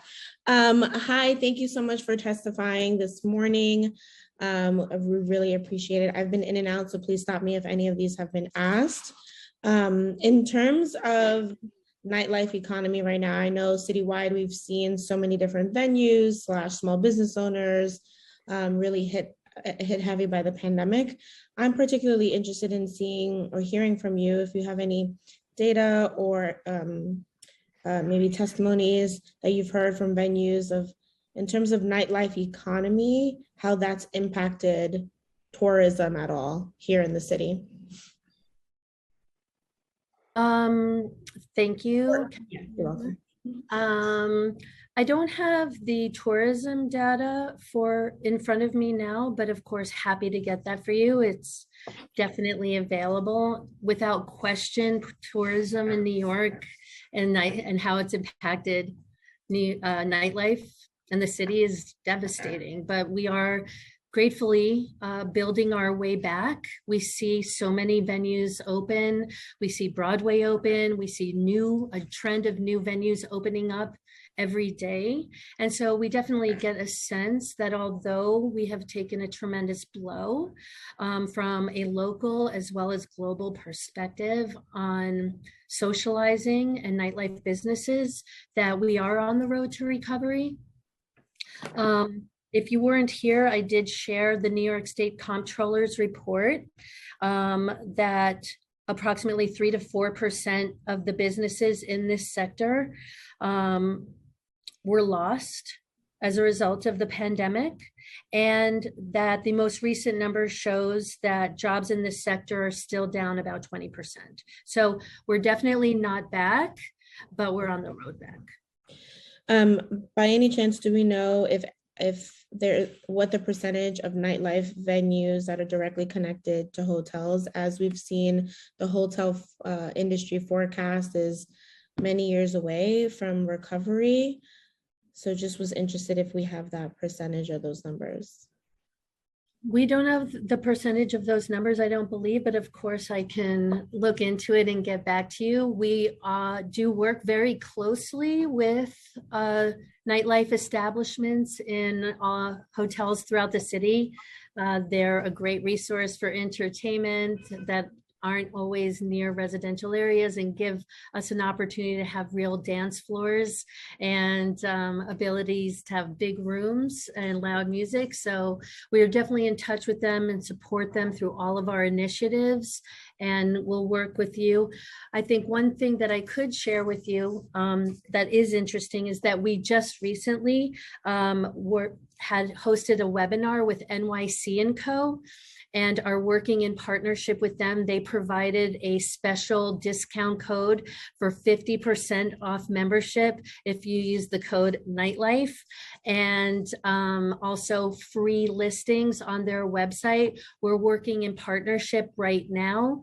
I don't know if I have the number of how many people have signed up, but we are in the midst of this outreach and awareness program, and the discount is until the end of May 31st. And so the whole purpose is to really be able to highlight the nightlife industry, not just locally, but globally. And they've been a great partner with us on that. That's really great to hear. Yeah, I'm very excited for the Get Local campaign that they have going on. So it's great to hear that our venues will be included in that. Absolutely. Sorry, I see the Deputy Commissioner. Would you like to jump in? Oh, okay. Just want to make sure. I guess the only other thing, and I did hear at some points we're talking about recovery money or stimulus money in the past that has helped folks, the grants that have been out there that have helped folks, but that is going to be temporary, and how we're going to, what steps we're going to take now. I guess the first thing that came to mind, and I'm going to end with this because I have 38 seconds. There's been a lot of discussions around a commercial rent cap. Do we see that as something that will be helpful to our venues and small businesses? Thank you, Council Member. Making nightlife more affordable and profitable is a top priority for our office, but I believe that Kitty from Small Business Services would be able to address that question better, more directly. If you don't mind, I will pass it to her. Sure, thank you. Thank you. Thank you for the question, Council Member. Through our commercial lease assistance program, our focus is on education, making sure that our business owners know and can understand their lease. We provide eligible businesses with support by addressing many commercial lease related issues, such as new leases, lease renewals, back rent negotiations, landlord harassment, lack of repairs, and breach of contract issues. Many of these small business owners don't have access to these legal services. So we're very proud that we've not only funded the program through this year, but it's also expanded to $5.2 million in next fiscal year. Okay, great. Okay, I mean, what I'm hearing is like a lot of things in the city is this needs to be two-pronged. We need to do better at education and better at providing legal services that are affordable or free. And from the excitement I saw from asking the question on every other little camera, commercial rent cap would be super helpful. Thank you so much for your testimony and entertaining my questions. Thank you, council member. Thank you, council member. Next, we'd like to invite council member Brewer to ask some questions. Council Time member? starts now. Thank you. Two things. One is, I think you should stay at MOM. I love SBS, but it makes sense for me. So if there's any way that I can be helpful, because I can read between the lines, I would suggest MOM. As great as SBS, because you have the opportunity to work with a more diverse group than you might at. Second question, casino. Looks like we're gonna have one in New Manhattan. Not to mention other locations. Do you know how that might or might not affect nightlife? Or maybe that hasn't come up yet in your discussions or conversations? I'm not saying whether it's good or bad. I just was wondering how it impacts your industry. Thank you for your question, Councilmember Brewer. We are aware that it's on the radar, but it has not really come close to the day-to-day issues of this office, but we're happy to have a further conversation with you. It's a state issue, as you know, right now, but we have our eye on it and always happy to discuss it further. I'm just letting you know they're all meeting with me, all the people who are applying. They are very clear as to where they want to be. There will be something, I think, in Manhattan, hopefully with input from your industry. But I think you should think about it. I don't know how it does impact, but I would suggest having some discussions on that topic. Thank you very much, Madam Chair. Thank you, Councilmember.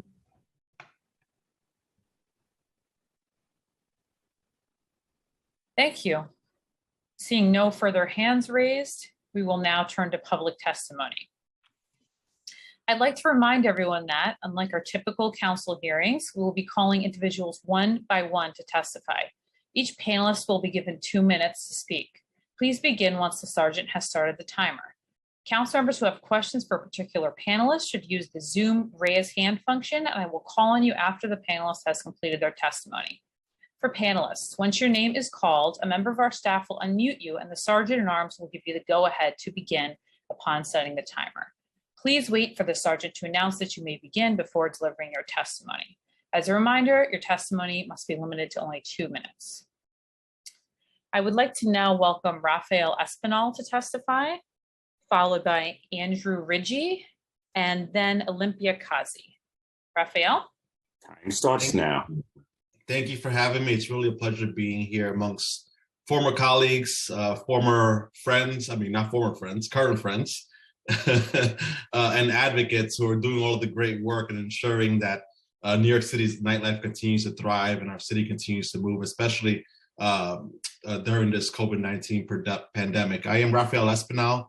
I am the current president of Freelancers Union. We represent independent workers across all different industries, including nightlife. You know, when we think about DJs, artists, dancers, performers, party promoters, consultants, designers, photographers, music technicians, et cetera, you know, nightlife is powered thanks to the work of independent workers doing all the work on the ground to ensure that these venues are operating, our patrons are having the best experience. You know, when I was a council member, I introduced this bill and pushed to pass this bill because at the time, we can argue that New York City's nightlife was increasingly facing and encountering a hostile environment from our city. You know, the venues that were at the forefront of creating invaluable cultural and financial capital for New York was often being met with over-enforcement, was being met with intolerance from communities, and was being met with policies that didn't really look at how they impacted New York City's nightlife. The challenges at the time were increasing communication between communities and venue operators to help dissolve quality of life concerns without the need of law enforcement, having an individual in City Hall that understands the challenges venues were facing and will listen to the community and take a comprehensive approach at providing resources to ensure our nightlife venues thrives. On a deeper level, the office is there to provide resources, information for nightlife workers who are often left out of the city's conversations when it comes to labor, and find ways in which it can provide resources to ensure our patrons are kept safe and are met with the needs facing the community at the time. The truth is that the city has been operating blindly when it comes to planning on how it will support an industry that is without a doubt a part of our city's fabric, just as transportation, housing, parks, and other areas are. Without New York City's nightlife, there is no New York City. And I think that this COVID-19 pandemic has done nothing but highlight that more than ever. People have left the city, and we're seeing them coming back because our bars, our music venues, and our restaurants are coming back. Ariel Pallets has done a lot with what she has. It's a very small office. I think it employs about 5 people in charge of ensuring that the over 25,000 businesses across all 5 boroughs have the resources they need to succeed. And that has to change. And I hope that this office continues I hope that this city council and mayor's office continues to put resources to support this office. I heard the conversations earlier about, I think this has been going on for a little while, about whether the office should live under MOM or should move to SBS. I truly believe that this is a standalone office. When I introduced the bill, I was pushing to ensure that this office was not being overseen by another agency, but it was actually an office under the mayor, so they can have direct communication with the mayor, so that they can easily be able to communicate the needs of the industry and the community. This office, as I mentioned, it operates with about 5 folks. I think it has a budget of under $500,000. There were conversations about how much money the office needs. I think at the very least, that budget should be doubled this upcoming budget. That way she can be able to hire the team she needs to be able to deal with the issues in all different boroughs across the city. Because the reality is the office has been punching above its weight. If we think about all of the questions that have just been asked in the past 2 hours, I mean, I think she needs like an entire agency under her. I don't think she needs an agency above her. She needs an agency under her to be able to deal with all of these issues. So I just again want to express my support for the office. I want to thank all of the work that's being done in the current council to ensure that nightlife continues to thrive. I want to thank Ariel for all the work she's been doing, and I want to thank Andrew Ridgie. I see all of you, right? Olympia, Andy, everyone who has just been involved, and Stephen Clavier, who's on the ground in our venues. Just everyone who's here, continue to come together and support the industry. Thank you. Thank you so much for your testimony. Next, we will be calling Andrew Ridgie to testify, followed by Olympia Kazi, and then Joanna Carpenter. Andrew? Time starts now. Thank you, Chair. Hello, everyone. I have comments I submitted, but I'm just going to kind of speak off the cuff, representing the Hospitality Alliance as well as the Nightlife Advisory Board. I was a speaker appointee. I was elected chair. I'm really proud of the amazing work our board did. I want to just put this into perspective for a lot of people who may be newer to this. I've been doing this work almost 20 years now. We've been talking about establishing an office of nightlife in the city of New York, probably even predating me. I was just in DC at the Responsible Hospitality Institute Summit, and there's people from around the globe. I think before it was said about 60 plus cities have an office of nightlife. We went from talking about Giuliani shutting places down and all the disaster and the city going aggressively after nightlife to having city council hearings about how they can support nightlife and talking about the economic impact, $35 billion, hundreds of millions of dollars, or I'm sorry, $13 billion in employee compensation, more than $700 billion in local tax revenue. This is vital to the economics of the city, but also the social and cultural value, which you can't put a dollar on.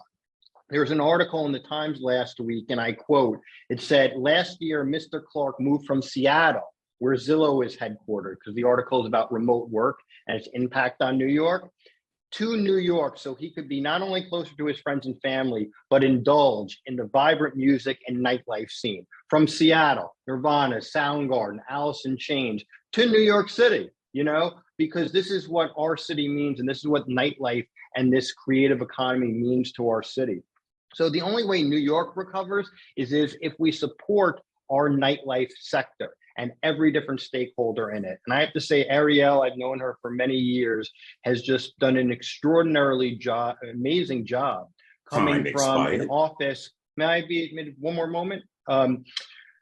Creating an office out of nothing and putting together a report, which now is the time for the city to look at. Everything got put on hold during COVID. Hospitality Alliance, we worked together on a lot of these programs and the different seminars with the office and other stakeholders. But now, as we hopefully emerge, we really urge the city to quadruple down on the Office of Nightlife, because we need to focus on planning and management of our nightlife economy, not just the day economy. We're a 24/7 city. We're the city that never sleeps. We need to think about how all these night uses interact with the day uses and all different aspects of our city. And that's exactly why an Office of Nightlife is so critically important, regardless of where it is located. The most important thing is that Ariel and her team in the office have the ability to navigate within the various city agencies, and they are empowered to inform policy and to get all of the agencies and the enormous bureaucracy moving in one direction, which is to help support the nightlife sector, employ the business owners, the workers, the residents, and think about nightlife as a critical part of our city, not just an afterthought where people go out to drink and dance. Because we saw when we were supposed to be socially distant, it drove people crazy because we're human animals. They're supposed to socialize, and our nightlife venues are our social spots. So we support the office. We support increasing its funding, increasing its capacity. On behalf of the Nightlife Advisory Board, I will just say it was incredible to work with all of these stakeholders that were appointed by the mayor and the city council. You can go through the report, but we touched on so many important aspects of nightlife that many people wouldn't even think were necessarily related to nightlife, but they are directly related. They are a fundamental part of it. And we'd love to work with the council and the administration on really implementing those recommendations, whether they need legislation, rulemaking, or just policy. And the last thing on the Nightlife Advisory Board is I believe myself and maybe two others of us are the only ones in active terms. It is a 14-member board. We need the speaker and the mayor to appoint the remaining members. So we have a quorum, we can get back to work, really putting through these policies that we worked so hard on, not just with the board, but with stakeholders to put together in our report. So again, thank you so much. I'm happy to answer any questions, but out of everything you do, I know you do a lot in the council. This is so important because nightlife just touches so many people in so many different ways. And we got to come back for the city to come back. Thank you. Thank you, Andrew.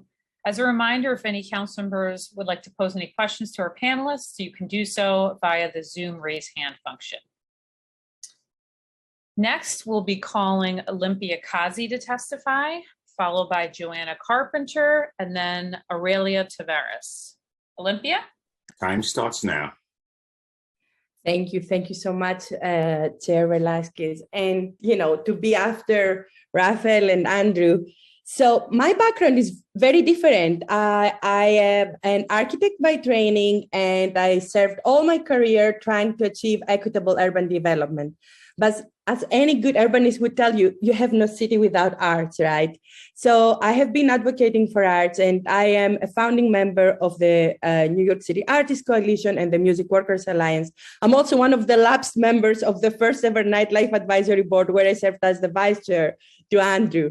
And I really hope that we're going to have a hearing about that report, because it's slightly different from what Ariel presented today. And I think the council and the city would really benefit by her hearing that report too in a separate hearing if possible. So many great things were brought up today from the questions from the various council members, from the questions of the chair, for the comments that Ariel made. I mean, beyond the fact that, my group was among the people who were key in both repealing the cabaret law, and I really believe that we need to amend the zoning, but also passing the transparency legislation around the multi-agency response to community hotspots, and giving so much work to Ariel and her tiny team, because the reality is they were discriminatory, and we're very happy that this law has made them now diminish, and I hope they will disappear and not waste our time, right? Because we need enforcement, but we need real and serious enforcement. I also am very happy that Amanda Frias talked about fair rent NYC. What we discovered very early on was the problem where rent hikes and displacement. New York City is not going to be appealing to anyone when we lose our grassroots culture and our identity. And we're losing that through predatory landlords that are doing exorbitant rent hikes. So Fair Rent NYC Intro 93 has just been reintroduced already. In 3 weeks has 19 co-sponsors, and we had 28 in the previous session. I really believe if we care about culture, if we care about culture, we need to address the issue of rent. If I can say one last comment, thank you so much. So, I want to say that what Ariel has achieved with her tiny team, and I need to give a special shout out to Jose, it is amazing. So we need to double their budgets, exactly as Rafael Espinal said, and we need to allow them to be able to provide the services that the city needs, because I think Chair Velasquez was very fair in asking, how do we make sure you're doing this equitably? How can you report? What about the community boards, etc.? But they cannot do all this stuff without staff, right? They want to report, they want to do the work, but they need resources in order to do that.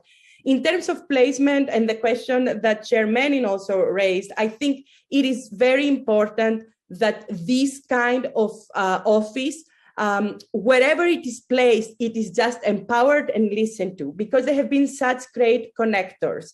That's what I felt was so important, especially during the pandemic, and with the work that I was doing with artists who were truly the first to be literally growing income zero, and still to this day are impacted. So the work that and they helped, recently we had a win in the state budget, and MOM was actually helped us as much as they could. So all this office becomes a way to connect and understand what is valuable in our community and how do we elevate it. So thank you for this hearing, and I could go on forever. I'll try to submit written comments. Thank you so much. I just want to jump on. I have several questions, I guess, for all three of you, Espinal, Rigi, and Kazi. Hearing the testimonies today from the admin, also your personal experiences, and I think, Espinal, you alluded to this, in having the Office of Nightlife stand on its own and have a larger not only staff, but greater resources to our communities. What would a budget like that look like, and how many members of staff would that incorporate, and how can we on the council facilitate this? Yeah, I would just start off by saying that, as I mentioned, I think the team is only about 5 individuals. I think that there has been many talks early on about what the future of the office can look like. And it goes beyond this central core team. How can we have teams that are focused on in each borough, right?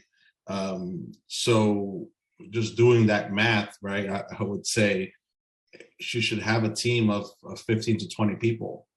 That way, each borough can have its proper representation. Just as when we have issues with sanitation and garbage, each borough has a community board, or kind of like community area station in which you're able to get your garbage picked up or other things, right? So if each borough has its all unique challenges, then it all deserves its all unique representation. And having Ariel to have those resources do that work, I think would be extremely helpful. Do you also see any other agency that would handle the enforcement besides NYPD? Obviously, NYPD would come still in cases of emergencies, but do you find that there's any other agency that can handle the enforcement piece? Well, enforcement, I would say, was always what we were hoping to avoid with this office, right?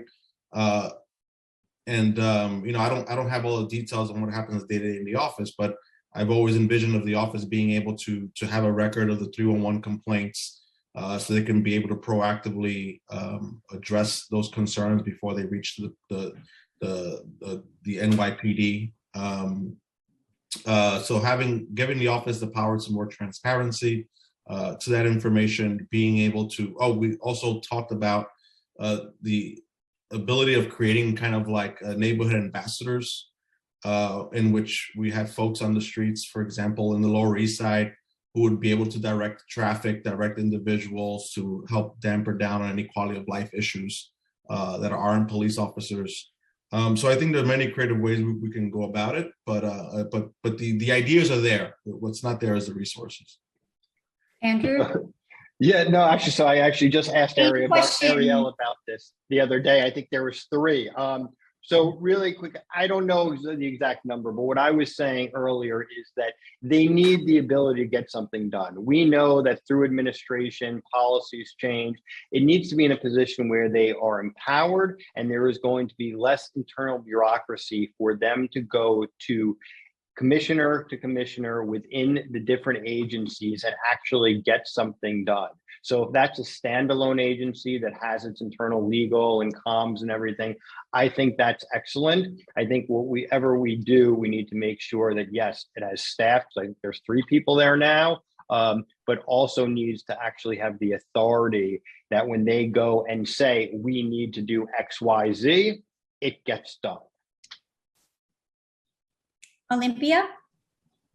I also think that, so everything that I think Andrew and Rafael have said are I agree with them. And the thing is, we need to be discussing this. And this is why this hearing is great. I feel that it's great that with all these problems that they had in being small, it was a new office, so we learned a lot. So I believe that the next phase should be a step-up process, right? Where they can continue growing on the services that they need. And I think you set up some great priorities today about tracking.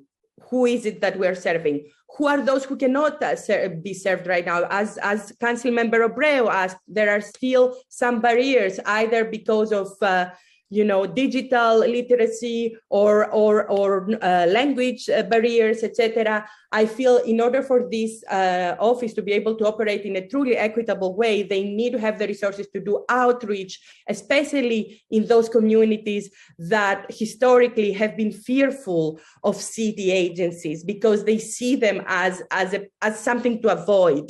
One of the hearings that I had attended as the vice chair, where I think it was hosted by you, Rafael, we had so many testimonies from women. We were talking about, sexual harassment and this kind of stuff. And they were saying, when this happens, I cannot call NYPD because I will end up being instead of the victim, be seen as the person that NYPD needs to focus on.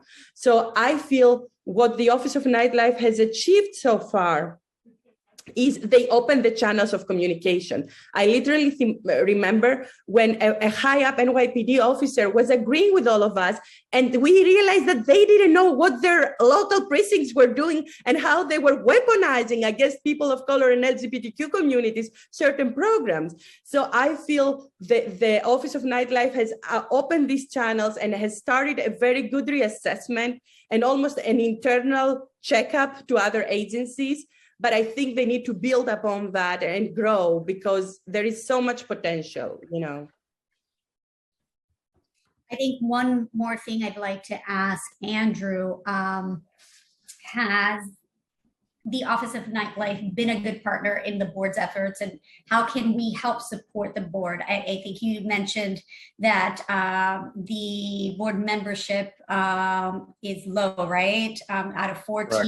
we need to fill more seats. How do we get to that? And who do I need to push? Yeah, no, I could say the office has been an excellent partner. Anytime we have ever asked for information, anytime we've asked for them to present to us, they've always been there. They've been candid with us. I just want to give a shout out, Councilmember Menon, when she was Commissioner of MOAM. She was really there from building the foundation of this office. So, I have no complaints there about a lack of responsiveness. I think one of the reasons, and I'm not saying that it wouldn't have happened naturally, but we had really good board members. I became friendly with so many of them. Like I see Andy Prashak, that really were committed to this type of work. So I guess what I would just say is, the speaker gets an allotted number of appointments to the board and the mayor gets them.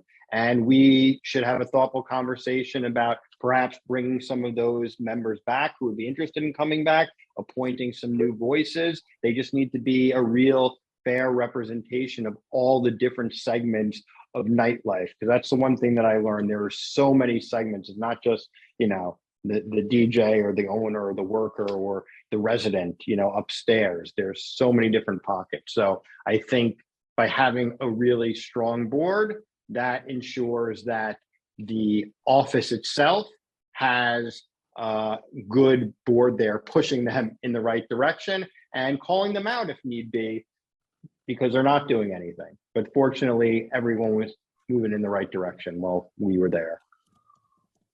I think going back to Espinal's point about the 5-borough designation, how each borough is different, do you currently think the outer boroughs have as much attention as they deserve? And this question is to all three of you. I would just say quickly in my response is, I don't know if they, I don't know if we can ever get the attention that they deserve, but I think it takes grassroots effort, staff, to get out there into the communities to establish those relationships, because they don't happen overnight. They take time to build them, and you need to hire smart, someone that comes from the communities, that understands the different dynamics that exist. So the way that you scale capacity and get more outreach to more communities is by hiring people that are qualified to get into those communities. Thanks. Olympia, you want to go? Yes, thank you.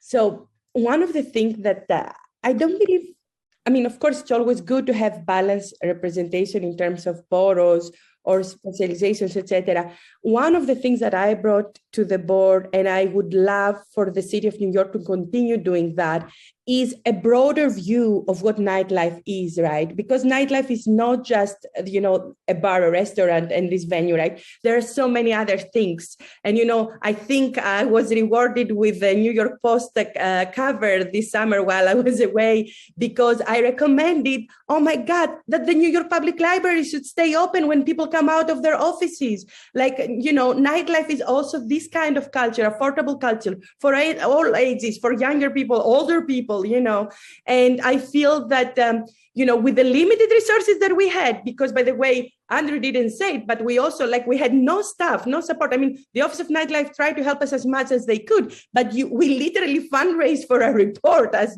volunteer service members of this board. But I think it would be great in the future. There are so many great people involved in this, but that we understand that nightlife is something broader, and it needs to be equitable, and it needs to include all kinds of culture and labor, because labor, fair pay of the people who are involved in nightlife, it needs to be discussed separately, because trickle down, the industry is thriving. Do you know how many industries are thriving, and the people who build those industries in their shoulder are underpaid or not paid at all? Ask Rafael. He hears about it every day from the freelancers. So I really hope that whatever the future of this board is, it keeps voices around culture and labor included. Yeah, I'm just building off of what Olympia and Andrew said, and as we've talked before, is just there's so much diversity in nightlife that I can't tell you enough how many different folks in many different communities felt like the office wasn't doing enough for them, right? You have the Caribbean community, you have the Latino community, you have the DIY space community, and everyone wants to feel their voices heard. And I think that's why we are pushing, with everything we have to ensure that she has the resources to expand her office to meet all of those different needs.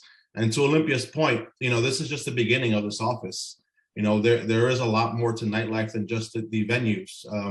When we talk about transportation, there was a point where the MTA was floating around the idea of shutting down after midnight to allow for repairs.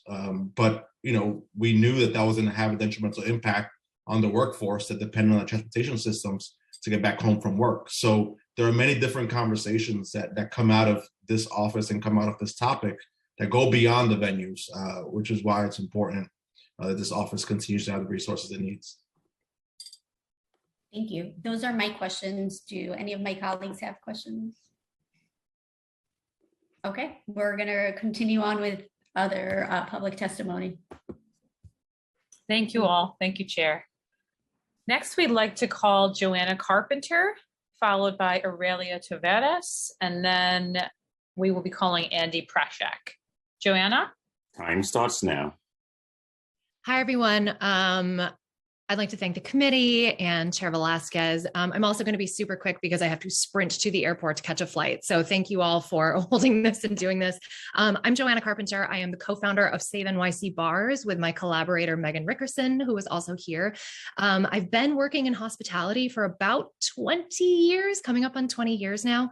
And I'm also one of the freelancers mentioned who in March of 2020 lost all of the work, literally all of the work, and most of it hasn't come back. So I'll cut to the chase. We all know that the hospitality and entertainment sectors are highly intersectional and that they are also a primary financial artery to our economy and culture here in New York. I truly do not believe that we would be bouncing back to life the way that we are if we did not have a direct liaison to City Hall and by proxy Albany. Ariel and her very small team have also been a really instrumental partner to Save NYC Bars. We've been able to create a direct information pipeline from the regulators to customers to bar owners and everywhere in between to just be conduits for information about new legislation and regulations and the rebuilding of this industry that has just been destroyed. Also 100% agree with Andrew and Raphael that the office absolutely needs more financial resources to work with. If they can do what they have already done thus far with nothing, imagine what is possible. I'm going to be quick. I love my industry. I love New York City. Would love to see this office continue to be a standalone entity, an independent entity, and be able to double and triple what it's possible, what it's capable of doing based on resources. A lot of the questions and answers that I'm hearing going back and forth today seem to just be solvable by resources. You expand resources, you expand footprint and impact. So thank you all so much for your time. I'm going to run screaming to JFK, and I appreciate you. Thank you, Chair. Thank you, Joanna. Anybody testifying today also who wants to submit written testimony, reminder, the email address is testimony@council.nyc.gov. Okay, next we will be calling Aurelia Taveras, followed by Andy Prashak, and then Kathleen Riley. Aurelia? Time starts now. Good afternoon, everyone. Thank you, Chair Velasquez and Committee Council Jones. I really appreciate this opportunity. I just wanted to touch briefly on the state of affairs of the sectors, namely retail, independent, MWBE owners in underserved communities, Latino and minority-owned restaurants, inclusive of almost 500 restaurant establishments in New York City, covered by the New York State Latino Restaurant Association, of which I am the president. We are hurting and we need post-pandemic COVID recovery. Thank you, Councilmember Powers, for bringing that up. We need money. But our contribution is 53% of the nightlife community, which contributes 35.1 billion, 300,000 jobs, and 700 billion in revenue. We, as Latino and minority-owned owners, we account for half of that. So I think our voice needs to be heard and we need to be part of the conversation. We have DJ Khaled, Cardi B, Mike Towers, Daddy Yankee, Jay-Z, Beyonce, 50 Cent, Raúl Alejandro, merengue, bachata, salsa, dembow, and of course, cumbia. And that's to name a few of the types of genres. But we do need economic recovery to recover post-pandemic in this restaurant industry, bar industry, and lounge industry. I would be interested in hearing how the Nightlife Committee is accessing the governor's money for tourism and including adding a nightlife component to the discussion. How are we accessing that tourism money from the governor, which she has a lot of money to bring back New York? Are we even tapping into rather than just going for city monies? On our own, we're starting the first ball dropping in Washington Heights, in the Heights, in an underserved community, comparative to the 42nd Street ball dropping, because we're seeing our sectors are not going to 42nd Street. They want to stay home. They want to be local. So we're at United Palace Plaza. We'll be dropping the ball on December 31st. That's how, if I may be permitted, Council Member, Chair Velasquez, so we are trying to bring New York back in our own sectors. SLA reform is necessary, and we would like to participate in that committee that you're talking about, Ariel, that meets every 4 years for SLA nightlife suggestions, which we've never been part of. I would love to be part of that conversation.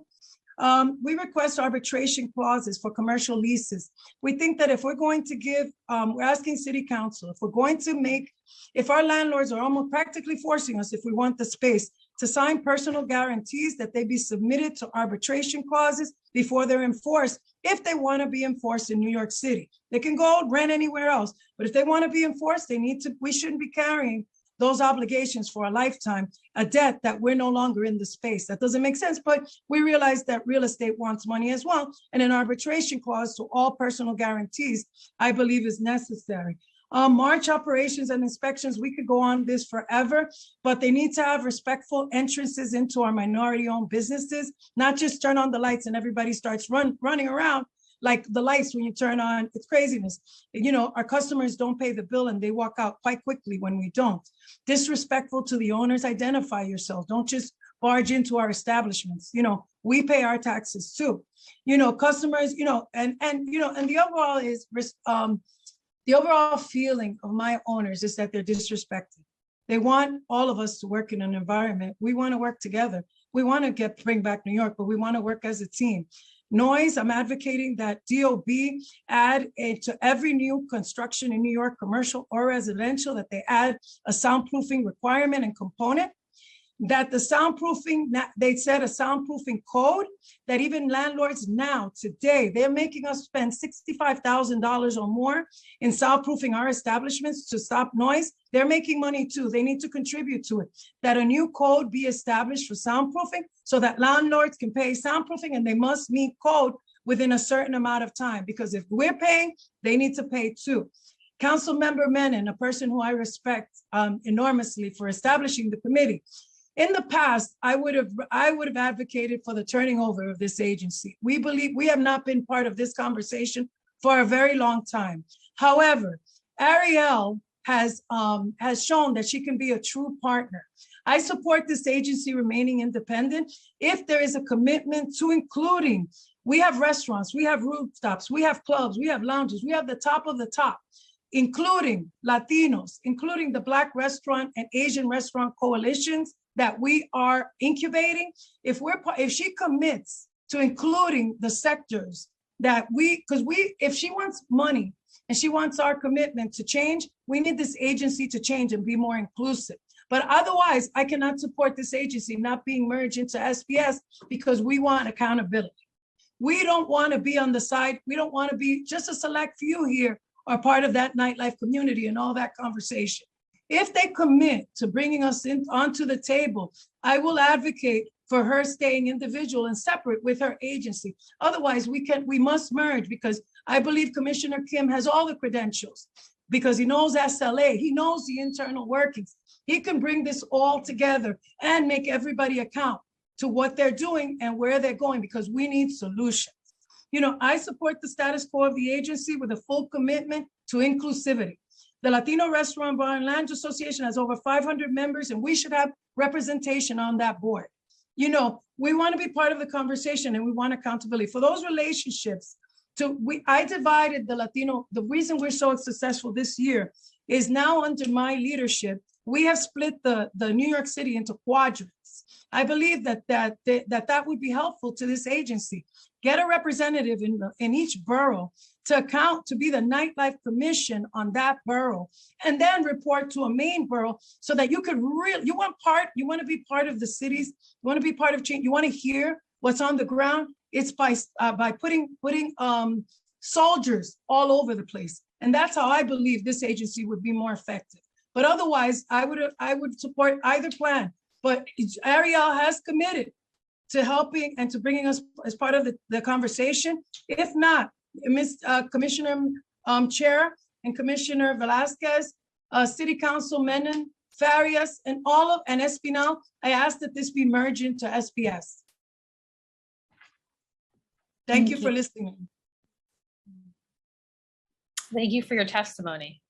Next, we'd like to invite Andy Prashak to testify, followed by Kathleen Riley, and then Tara Duvivier. Andy? Time starts now. Thank you, Chair Velasquez and council members and my colleagues. I had the honor of being one of the first members named to the Nightlife Advisory Board by then City Council Speaker Melissa Mark Beberito in December of 2017. And my instructions from the speaker were clear with that appointment. She said, use this position to help New York City nightlife thrive, always keeping in mind the marginalized communities of our city. So I listened to everyone talk about the miracles that Ariel Pallets and her small but mighty staff have accomplished. And I too want to join the chorus of voices amazed at the work they've been able to get done.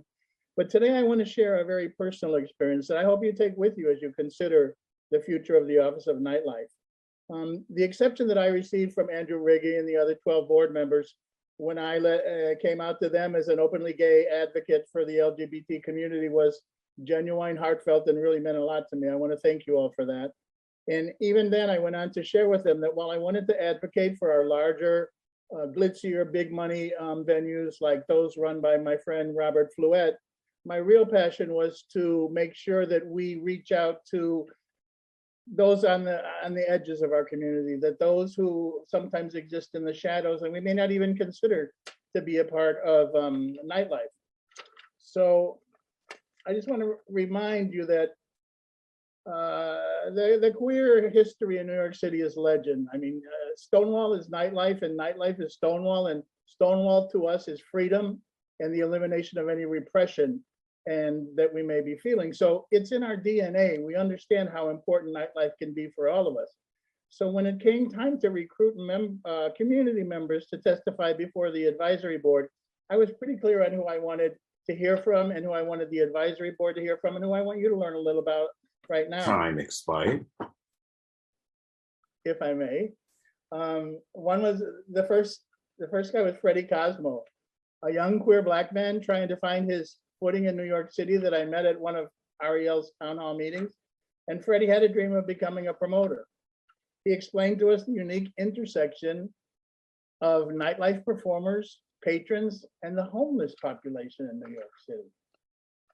Freddie taught us that oftentimes young queers experiencing homelessness or living in shelters or runaways will seek refuge in the neon lights, loud music, and cheap vices of a nightlife venue to temporarily escape the harsh reality of displacement and stigma that they feel. To Freddie, it was vitally important for us to recognize the homeless population in New York City as a legitimate part of the nightlife community, as he told us, armored in their favorite outfits as club kids.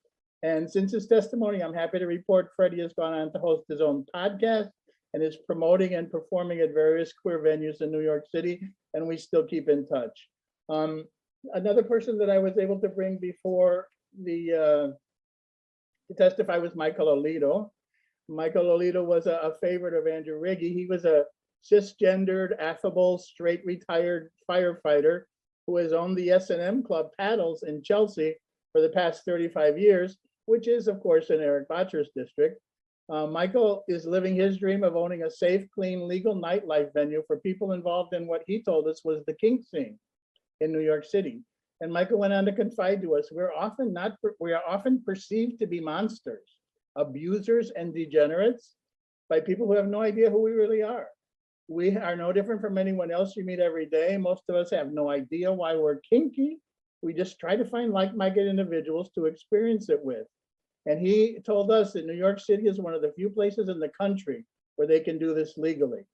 Here we're fortunate. There's no need to meet strangers in dirty, dangerous motel rooms.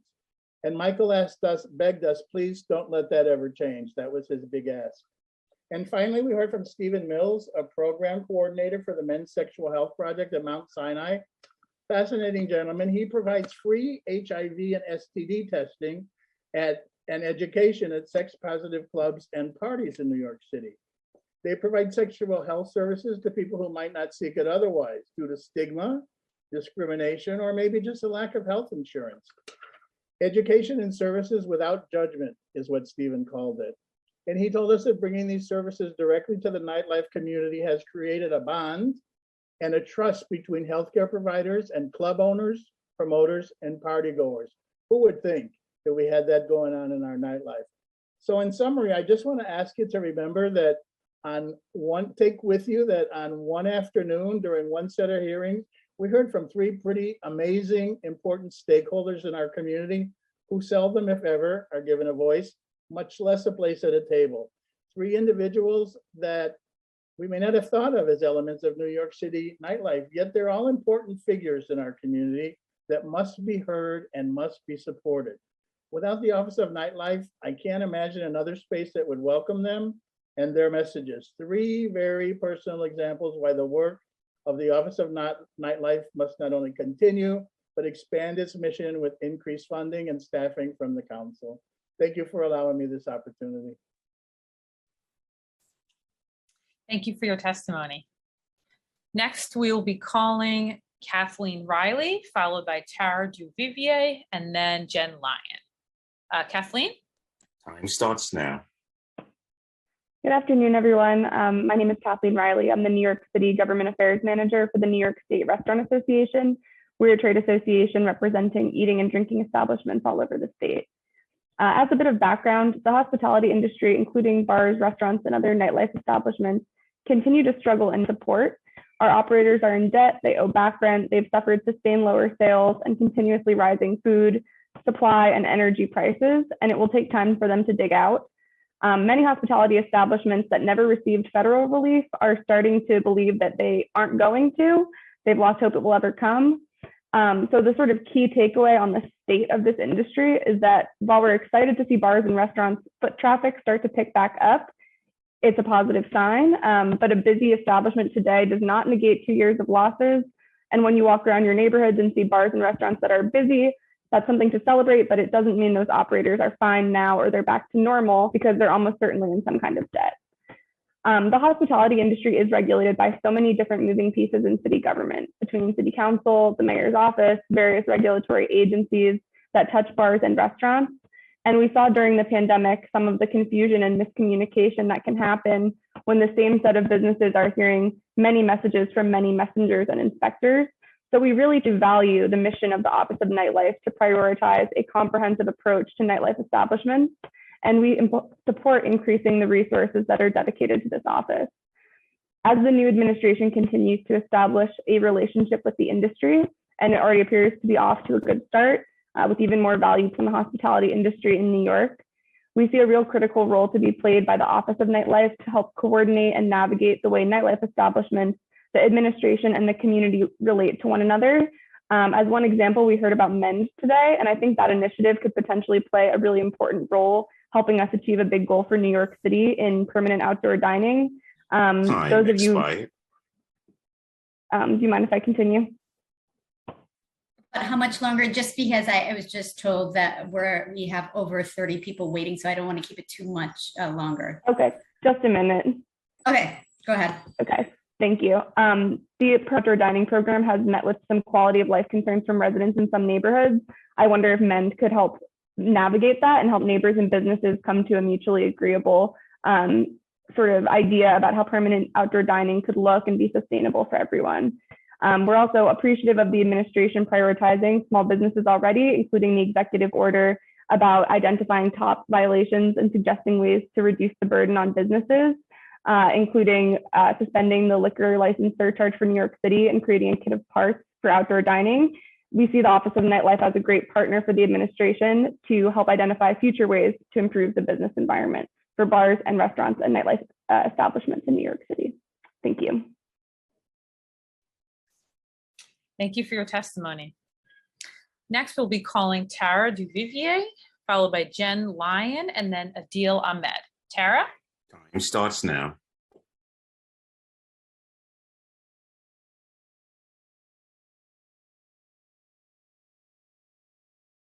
Has worked with various community groups and the public sector on equity issues around land Tara, use. you may want to start from the beginning. Sorry, I think you were muted. Oh, okay, I thought okay, I'm sorry, I thought I was had the power to mute myself, pardon. Good afternoon, everyone. My name is Tara Duvivier, and I am Senior Planner for Pratt Center for Community Development. For nearly 60 years, Pratt Center has worked with various community groups and the public sector on equity issues around land use. Outside of Pratt Center, I am a member of the New York nightlife community. At this point, I've spent more than half my life in nightlife as an attendee, supporter, event promoter, and DJ. I want to echo former Councilmember Espinal's and Olympia Kazi's comments on the amount of work the office has done over the past few years implementing these initiatives, and I support giving the office more resources. As a nightlife worker and a planner working on issues in New York City, I did want to offer up some comments. In 2020 and 2021, I worked on a chapter of a global nightlife recovery plan with a European-based advocacy group where we surveyed nightlife workers. I've included my section of the report along with my full testimony. Mental health assistance was one of the top 3 needs of respondents. The Office of Nightlife has created a nightlife worker mental health support group. Even prior to the pandemic, it had been noted that mental health is a major concern among light knife workers, so the support group will help people as they try to recover their livelihood. Despite this initiative, direct assistance to nightlife workers is an area I feel the Office of Nightlife has been lacking. The other top needs identified in the report I worked on included cash and rental assistance. In March 2020, we all know that nightlife workers saw their incomes for the foreseeable future evaporate virtually overnight. Their classification as gig workers limited their access to financial relief. Prior to the pandemic, myself and peers faced challenges around being paid in a timely manner by venues after rendering services and have had little to no recourse available to us. The payment fees and structure within nightlife make most of us ineligible for protections under the Freelance Isn't Free Act. I have made attempts to appeal to local venue owners for assistance, as they should have some concerns, as these bad actors reflect poorly on the industry, but they do not seem to care. The owner of spacers in New York largely do not reflect the demographics of the workers and contributors to nightlife. The Office of Nightlife needs to do more to address our concerns and support efforts to increase equity. Just a little bit more, sorry. increase equity and ownership. Thank you, Sarah. Please wrap up if you can. Okay. Thank you. As entering this industry as an owner has many barriers. People of color, particularly queer and trans people of color, are originators and drivers of nightlife culture in New York City, and we are often the last to get paid, and we get paid the least. I do believe the Office of Nightlife has done some great work since their creation, but I also believe their focus needs to include nightlife workers, and they should be given the capacity and resources to do so. While nightlife is a business, it is first and foremost a culture. It is sanctuary for many of us who have been excluded and shunned from the larger society, and for many of us, it is our livelihood. Ensuring that those who create the culture also benefit from it in an equitable manner is not an impossible goal, but requires that we advocate for it and are given the opportunity to shape this new future with willing partners. Thank you. Thank you for your testimony. Next, we'd like to invite Jen Lyon to testify, followed by Adil Ahmed, and then Megan Rickerson. Jen? Time starts now. I'm ready. Thank you all so much for inviting us to join and testify. We did submit a written testimony, so I'm going to go a little bit more off the cuff because I know you want to keep it to 2 minutes, and I'm ready for that. I want to thank Keith Powers and Ariel Pallets, Chair Velasquez. Thank you for just advocating in general. I represent NAIVA, the New York Independent Venue Association. We represent independent venues, promoters, festivals. So you can think Celebrate Brooklyn, Bowery Ballroom, Birdland, Blue Note. And we worked very hard to organize, and here we are, gratefully, to be able to talk to you about what our needs are. The quick kind of top line is that we did get some interaction from the city and from the state, but I would like to say respectfully, we just ended up in a very hard situation in New York City. Half of our members are in New York City. And while we did get some federal support, we really are finding that all of our counterparts in other cities, the majority of other cities and states, are giving support to similar entities to ours, to venues and promoters. And we're just not receiving that same support. Yet we're in a harder hit city. We were shut down for 15 months. And the meaningful support we need, we haven't been able to find the conduit and the way to really make that connection. And I'd love to provide information about what's happened in other cities and states and how our counterparts are now stronger in Oregon, New Jersey, California, all over than we are, yet we're the cultural leader. New York City, cultural leader, not finding a way to connect with us. And I feel like that's a real challenge, that we can have rhetoric and conversation all day long, and I'm glad we can. But the truth is, I see even members on this group today who've had to shut down their venues. And that's real because the city has really benefited from what we bring to the table, how we move, how we're economic drivers, and yet we're still not even having a real dialogue about how we can keep venues open and keep jobs and all the things we bring. Okay, thank you so much. Thank you for your testimony. Next, we'll be calling Adil Ahmed, followed by Megan Rickerson, and then Stephen Clavier. Adil? Time starts now.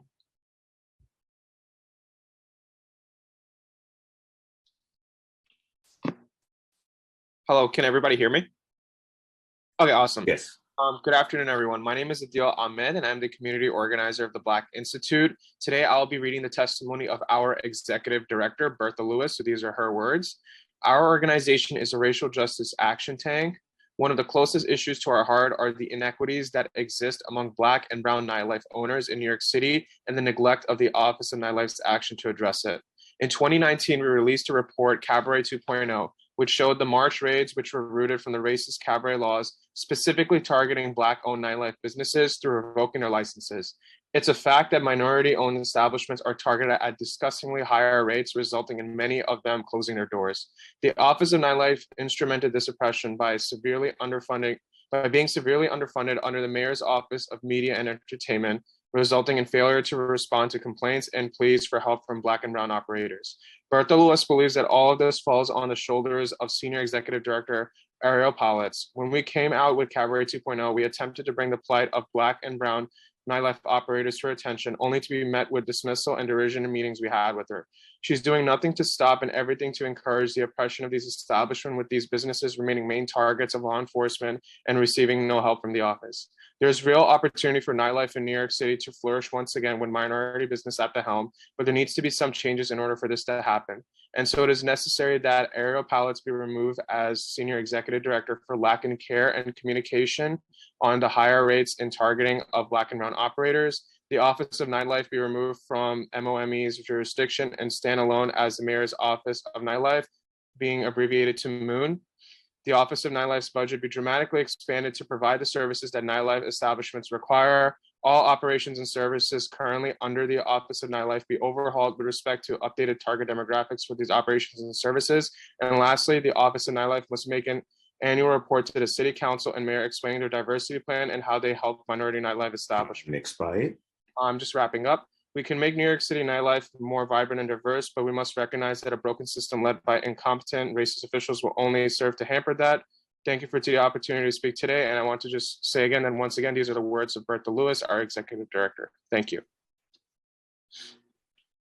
Thank you for your testimony. Next, we'd like to invite Megan Rickerson, followed by Stephen Clavier, and then Francois Vaxelaire. Megan? Time starts now. Hi, all. Thank you for the opportunity to speak. I'm Megan Rickerson. I own Someday Bar in Boerum Hill, Brooklyn. I'm on the New York City Hospitality Alliance board, and I'm a co-founder of Save NYC Bars, which we started during the pandemic, mostly due to feeling the inability to reach our local representatives, our city, our state, and really teach our customers what we were going through. So we're clear I had no interest in ever being an advocate. And I was thrust into this, and now I can't see my life without it. But through all of these experiences, I'm going to speak from an operator. I was only open 7 months when the pandemic hit, and I had very little help, very little resources. Once we started this advocacy and really working with Ariel, I can say that The communication line was instrumental for helping my neighbors, helping people that reached out to our Instagram and linking them. They're a vessel for information has been demonstrated, but I think to say that they can continue operating on the budget that they have and it be expected to do the things they did, as everyone keeps reiterating. I mean, money equals so many things, as we're all talking about. People need RRF, they need all of these things. We're literally begging for money. So how can we expect an office to continue to support us without the same resources that we are also asking for, and expect them to be, you know, productive in all of these facets? Obviously, we all need different things. It's all we're hearing is this person needs this and this establishment needs this. I don't know how we expect anyone to be successful without supporting them. And while there's obvious growth needed in many areas, I don't think removing them from the mayor's office, we need that direct line to them to speak to them, because there was so much misinformation going around. So without that link, it's just a broken system. So thank you for letting me speak. Thank you, Megan, for your testimony. Next, we'd like to call Stephen Clavier, followed by Francois Voxelaire, and then Robin Sokoloff. Stephen? Time starts now. Hi, my name is Stephen Clavier. I am currently the general manager of public records in Gowanus. I've been a venue operator, independent promoter, musician, and also a queer patron of New York's nightlife industry for over 10 years. Ariel and the Office of Nightlife have been absolutely pivotal in giving a voice to both patrons and business owners across the city. The office puts New York on the forefront of cultural preservation alongside other great cities like Paris, Berlin, Amsterdam. I believe this office is paramount in advancing the safety, visibility, and cultural relevance of one of New York's most important and profitable institutions. For the first time, myself and those in my community are finally beginning to feel seen and heard. For queer, transgender, non-binary people of color, nightlife provides a much needed refuge and community in a world where violence and abuse against these individuals is all too prevalent. We owe it to these individuals and communities to further protect and support these spaces and people. We have a long way to go before the stigma of our community is fully changed, but I believe that change has started to begin, and I believe it started with this initiative. I would urge you to not only continue this program, but provide even more resources and budget to Ariel and her team so that a greater impact can be made. And thank you for your time. Thank you to the council and Chair Velasquez. Thank you, Stephen. Next, we'd like to call Francois Voxelaire, followed by Robin Sokoloff, and then Anarissa Natu. Francois? Time starts now. Yeah, thank you for this hearing. This is just a short testimony of our experience with the Nightlife Office. I'm the owner and manager of the Lot Radio in Greenpoint, Brooklyn. We're a community radio based on music. We have around 160 DJs coming to the radio, and they come from really different music scene of New York City and different neighborhoods. And we finance the radio thanks to a little coffee shop / beer and wine kiosk that we have on site. And in 2019, we were shut down by the departments of health because we have been struggling for years to get the right permits, etc., and without ever being able to discuss with them proactively. So they just came one morning and shut us down. And that's when I discovered the Nightlife Office. I had heard about it, but Jose Shugard actually reached out because he heard about our issue, and I just wanted to say that thanks to the Nightlight Office and his work, he literally saved the Lot Radio. The Lot Radio would not exist today without that office, really simply. He managed to help me navigate every different administration because it was linked to departments of health, departments of building, and other departments. And without his help, nothing would have been possible to discuss because I had tried before, and so that's just our testimony. Is just to say that we're really thankful that office exists. We really realized that it was a key element that was missing in this whole city system of administration, and so thank you for that. And I just wanted to say that.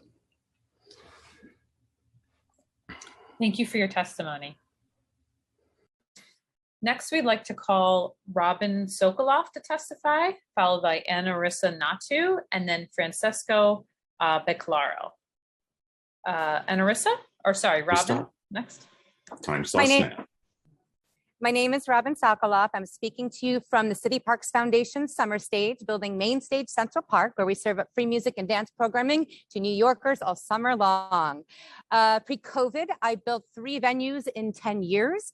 I lost my first 2 venues to predatory landlords, to city corruption, to neighbors, to lawyers, to 1,000 paper cuts of overlapping red tape fines and fees that are rained down on most public-facing small businesses in this town.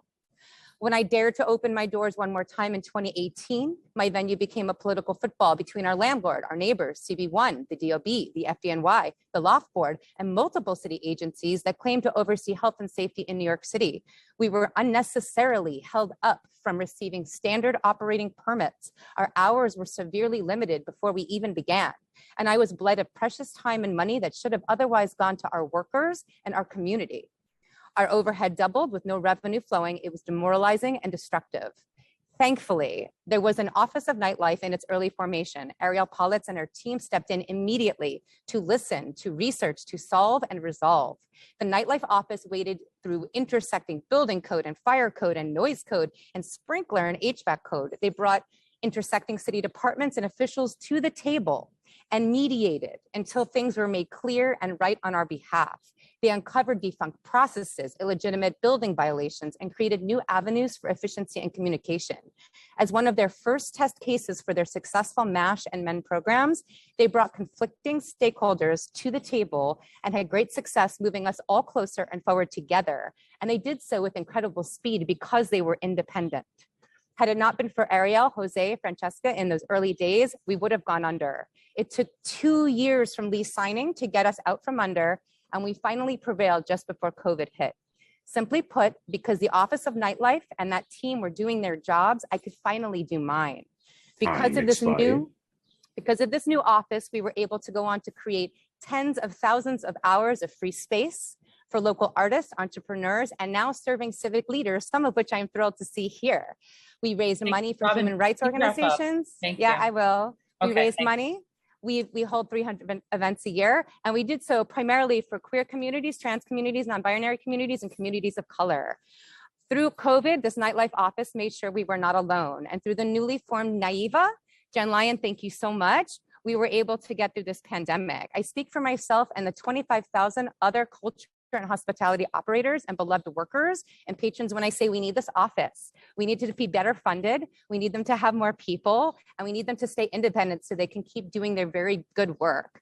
I hope you all understand that it's so painful, and the financial strain and the conflict we feel contributing to a city organized around blind and outdated enforcement, not solutions for support. A city takes your money, but it won't often let anything new take root. Please support this office, and please give it the resources that it needs. Thank you. Thank you, Robin. As a reminder too to everybody, we're going to try to stick close to the 2-minute timer now. But if you would like to submit more extensive testimony, you can do so by emailing the council at testimony@council.nyc.gov. Next, we'll be inviting Anarissa Natu to testify, followed by Francesco Beclaro, and then Diana Mora. Anarissa? Time starts now.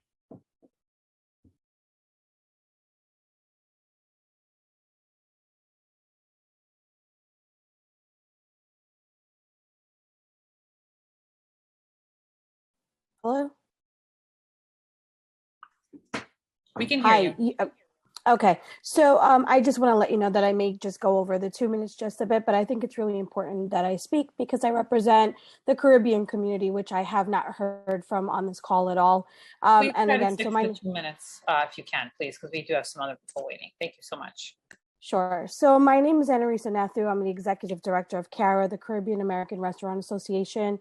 And this association represents over 200 minority, Black, Caribbean, and Hispanic nightlife business owners throughout New York City. And we were formed to advocate for and leverage the Caribbean hospitality businesses and provide resources to eliminate the adverse action that we've historically faced. The racism and willful ignorance of the unique cultural differences the Caribbean community has faced by the Office of Nightlife and its senior executive director, Ariel Pellis, must end. The Office of Nightlife at the Mayor's Office of Media was created to serve as a central port of contact among the nightlife industry, and that has not been the case for our community.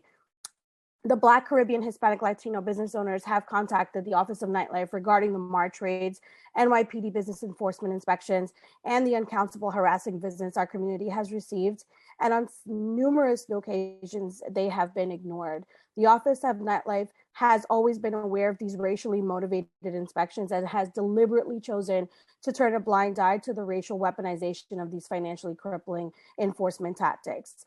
The Office of Nightlife knows the operations were conducted in neighborhoods with a majority minority population, yet still refuses to intervene and be a lifeline to our minority business owners.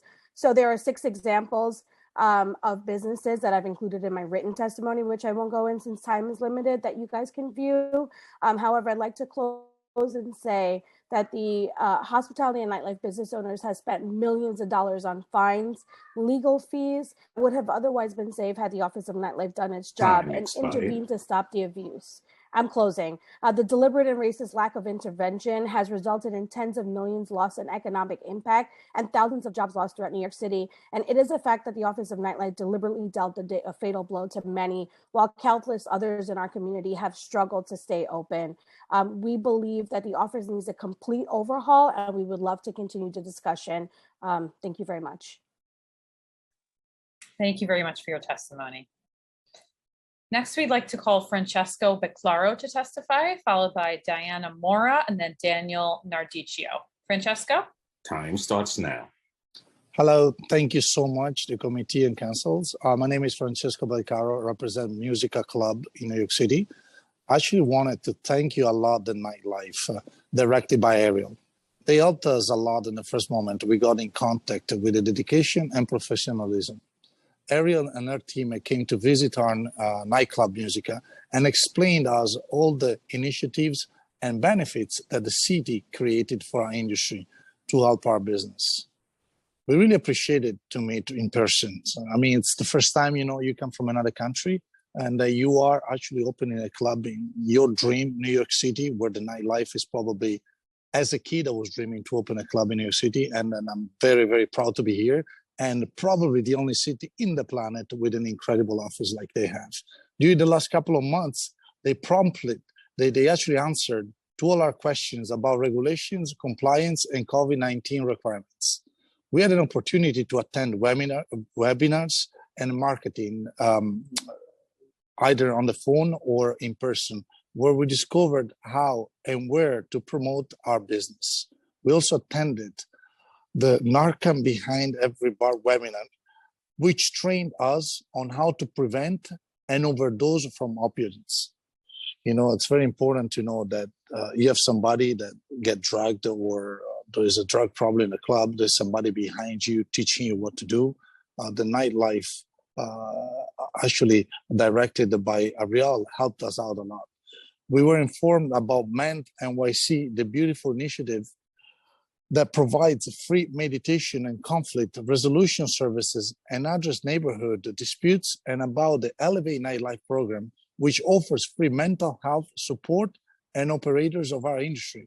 We think that the Office of Nightlife is an essential resource to promote the night entertainment in a fun. I close right now. Thank you. In a same way, support the 300,000 people that work in our industry and make New York City even more attractive to New Yorkers and visitors alike, and people from other countries like I am. So thank you so much. Thank you for your testimony. Next, we'd like to call Diana Mora, followed by Daniel Nardicchio, and then Barbara Sibley. Diana? Time starts now. Great. Thank you for your time, and I'm here to testify in support of the Office of Nightlife. I first want to start with the fact that, I also own Friends and Lovers in Crown Heights, and I also started Nightlife United during COVID, which is an advocacy group prioritizing BIPOC and LGBTQIA-owned businesses and members of the ecosystem.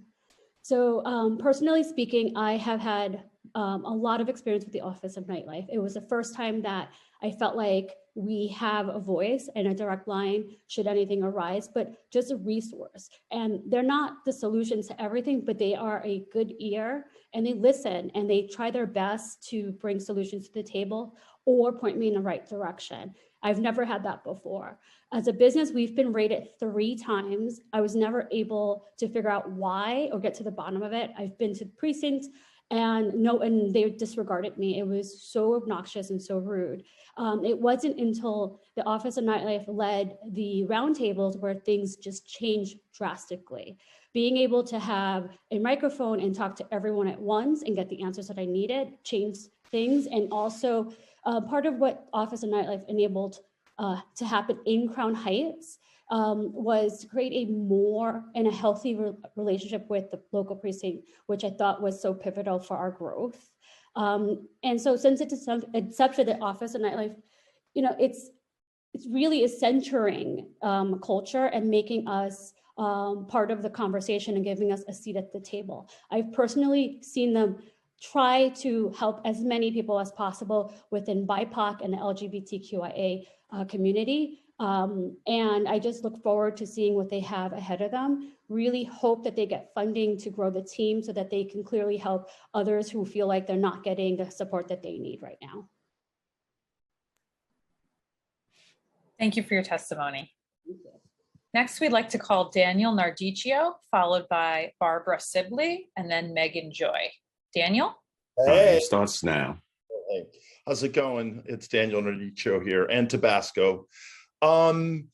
So as a longtime promoter, producer, and bar owner in New York City, I want to take a moment to say how important and ultimately really helpful the Office of Nightlife in general, and Ariel Pallets in particular, has been in disseminating information, resources, and just plain old good advice sometimes.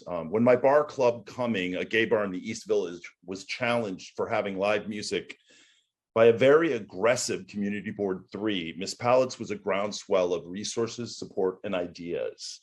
I loved being able to turn to her because she was very helpful and wise. We ended up winning the case against CB3, thankfully. During the pandemic, I was honestly surprised how Ms. Pallets and her office kept people in nightlife informed and offered reassurance and resources we otherwise wouldn't have known about.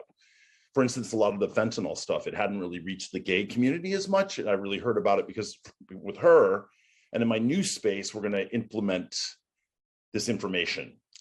Because of this info that she disseminated during the pandemic, I was able to open a new space, which I'm working on right now. So everything she's done has been super informative as to what nightlife needs, at least from my perspective. Everyone here knows, but it bears repeating, nightlife brings $3 billion in revenue to New York City, I think is the number I heard. Countless jobs, and let's face it, Studio 54 is as important to New York City's reputation and draw as the Guggenheim Museum. For this reason, I'm thrilled that the previous mayor had the foresight to bring Ms. Pallets and create an office for nightlife, for it should be nurtured and preserved. So that's all I have to say, and thank you guys. Thank you for your testimony. Next, we'd like to call Barbara Sibley, followed by Megan Joy, and then Tony Touch. Barbara? Time starts now. Good afternoon, and thank you for having us here, City Council. I'm speaking really in support of the Office of Nightlife and Ariel Pallets' work during COVID. As a long-term operator in the East Village, I recently got a national award as Operator of the Year. I've been an operator in the East Village since 1984. I worked for Abe Liebewald. And so I've seen through her work, it's just been such a remarkable change to have somebody who both understands supporting the whole nightlife world as well as the people in it, not just our businesses, but also so that we can also take care of our teams. with very thoughtful and informative support during this whole time, but also on the side of policy, where you have someone who actually understands how businesses work in the city, what it's like to be a business owner.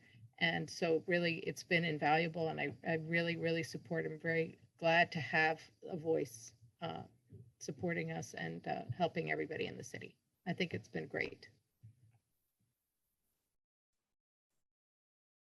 Thank you for your testimony. Next, we'd like to call Megan Joy, followed by Tony Touch, and then Patrick Chang. Megan? Time starts now.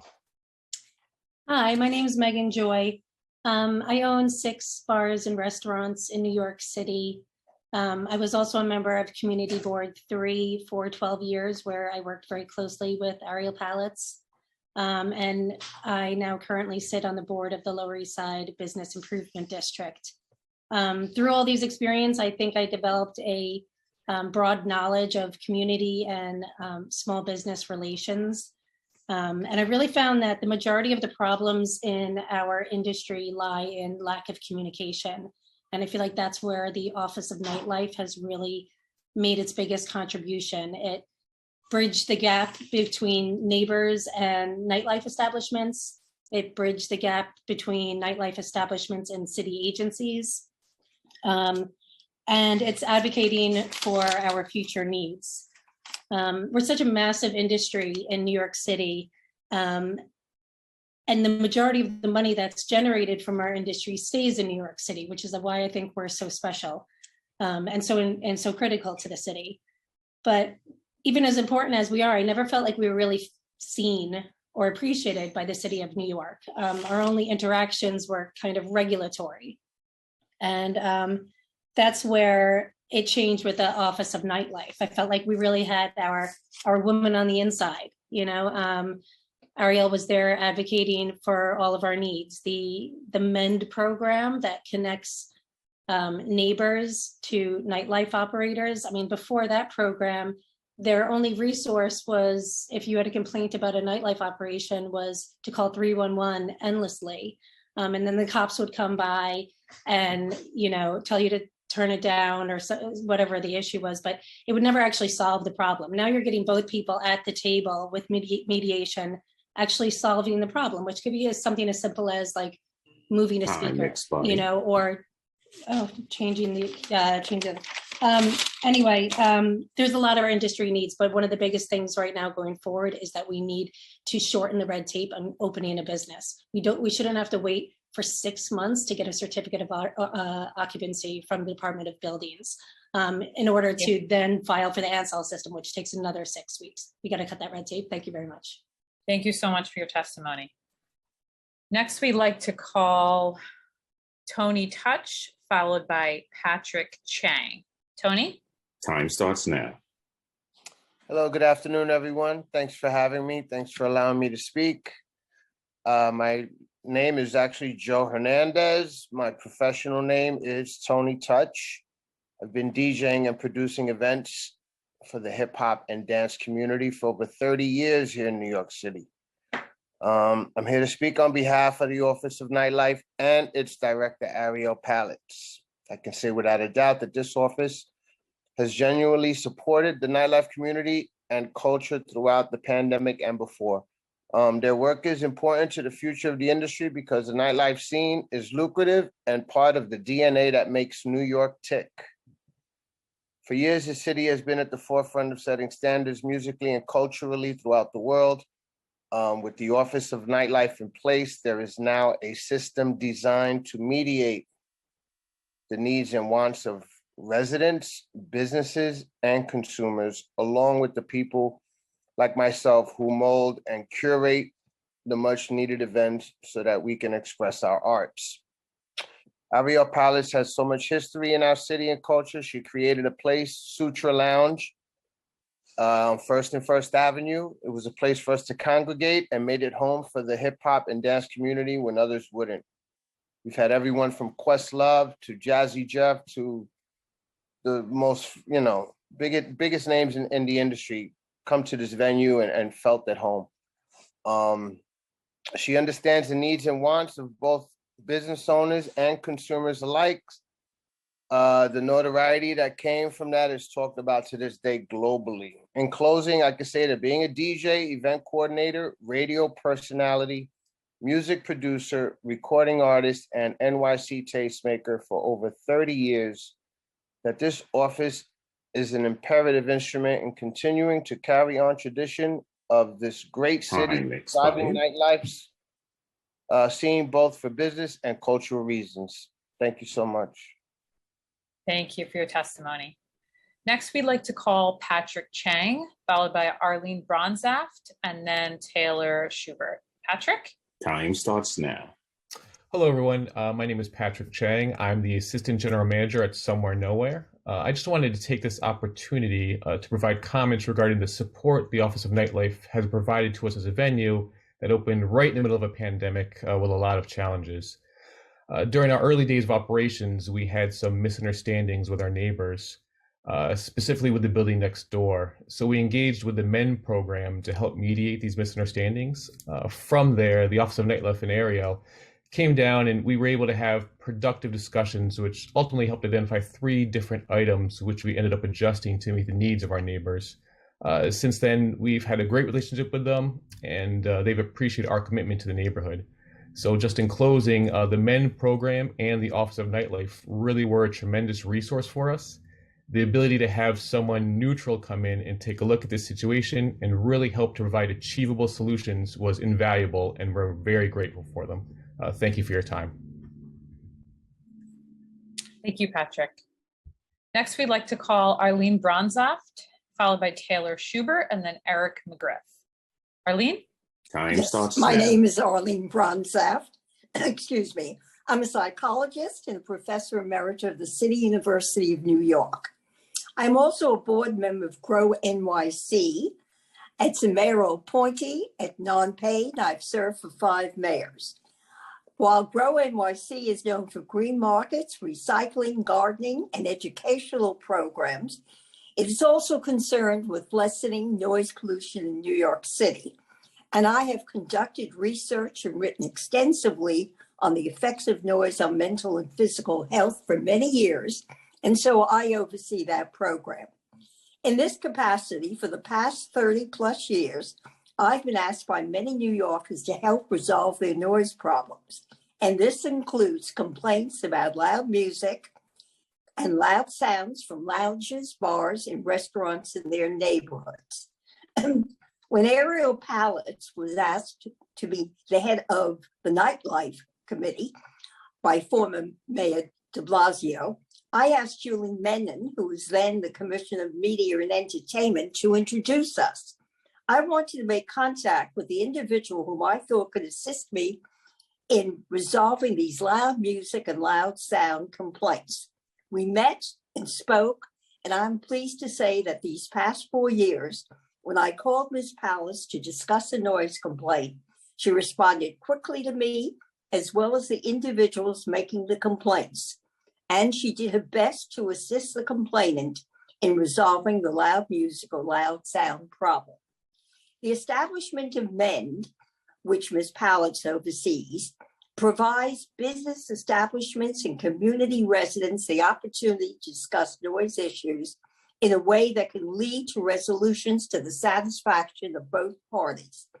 I am looking forward to reading the MEN report on its successful resolutions. Such resolutions are important not only to settle noise complaints, but they can foster relationships between businesses and nearby residents. This report would indeed encourage the continuation of a program that can contribute in such a positive way to the vitality of New York City. Thank you. Thank you so much for your testimony.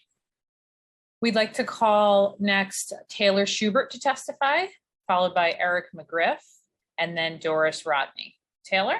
Time starts now.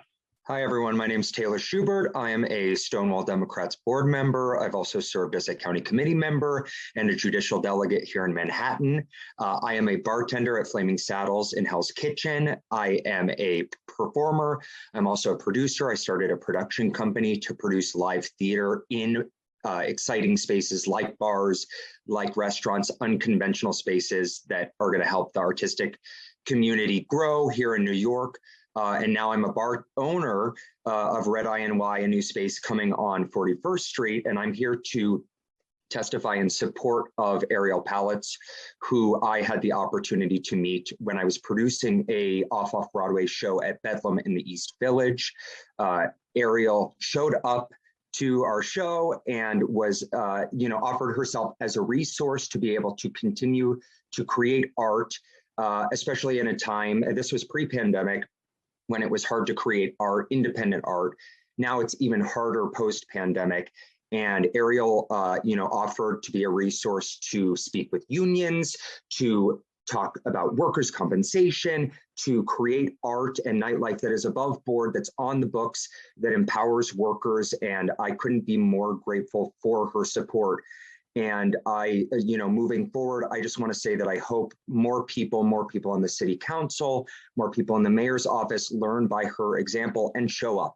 Because it's really easy to sit here in hearings and say, support nightlife, give them funding, create agencies that speak to workers. But it's a different thing entirely to actually show up in bars, to put your money and your physical presence where your mouth is, and to be somebody who's talking to bartenders on the ground, talking to bar owners, finding out what they need, and being a physical resource. And I couldn't be more grateful to Ariel for her physical support. And I appreciate it, and I hope it continues.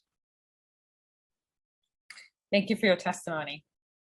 Next, we'd like to call Eric McGriff to testify, followed by Doris Rodney, and then Loisant Gordon. Eric? Time starts now. Hello. Hi, everyone. My name is Eric McGriff. My pronouns are he, him, his, and I'm a violence prevention specialist working at a nonprofit here in New York City, and I'm a spokesperson and global peace ambassador for the United Nations and United Nations Women, helping organizations and communities address the intersection of gender-based violence and violent extremism. I'm here, though, on behalf of my role as a coordinator of the Outsmart NYC project. Outsmart is a collective of folks like me who specialize in working with people impacted by domestic and sexual violence and offer free legal, medical, and therapeutic services to folks impacted by any type of violence. And the other half of us is nightlife industry professionals. We all work together to provide comprehensive prevention and support services that are led by, data, but also the expertise on the ground in New York City. So we offer free education and training on bystander intervention, sexual violence prevention. We offer policy support and advocacy. We work with Rutgers University and nightlife professionals to create a best practices toolkit that looks at policy and the physical environment of the venues we work with and helps them find places that they can enhance and make more proactive policy environmental changes. We are very proud to combine the expertise of nightlife folks and folks who have specialty working with survivors of violence. We do that on a local level through monthly meetings with Manhattan Sexual Assault Task Forces, the NYPD, the DA's office, and hospitals across the city. We also do it on a state level, on the Healthy Nightlife Working Group, with the Department of Health and the Governor's Office for the Prevention of Domestic Violence. But most importantly, we are proud of the way that we work with frontline folks. Folks like the bartenders and the front of house, back of house staff, NYCHA, Nightlife Advisory Board, Brooklyn Allied Bars and Restaurants, the Drug Policy Alliance, to provide nightlife specific services.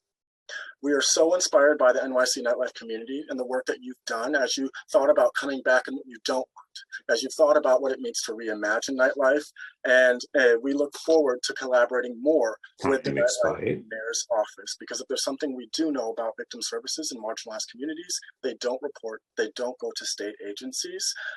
And so having a nightlife specific space that is super, super important, as we've seen in the state level implementation of Healthy Nightlife, where efforts that are evidence-based but not inclusive of nightlife have been far less effective than the New York City approach, which has included them and has had many more times the number of impacts than those evidence-based resources. Thank you.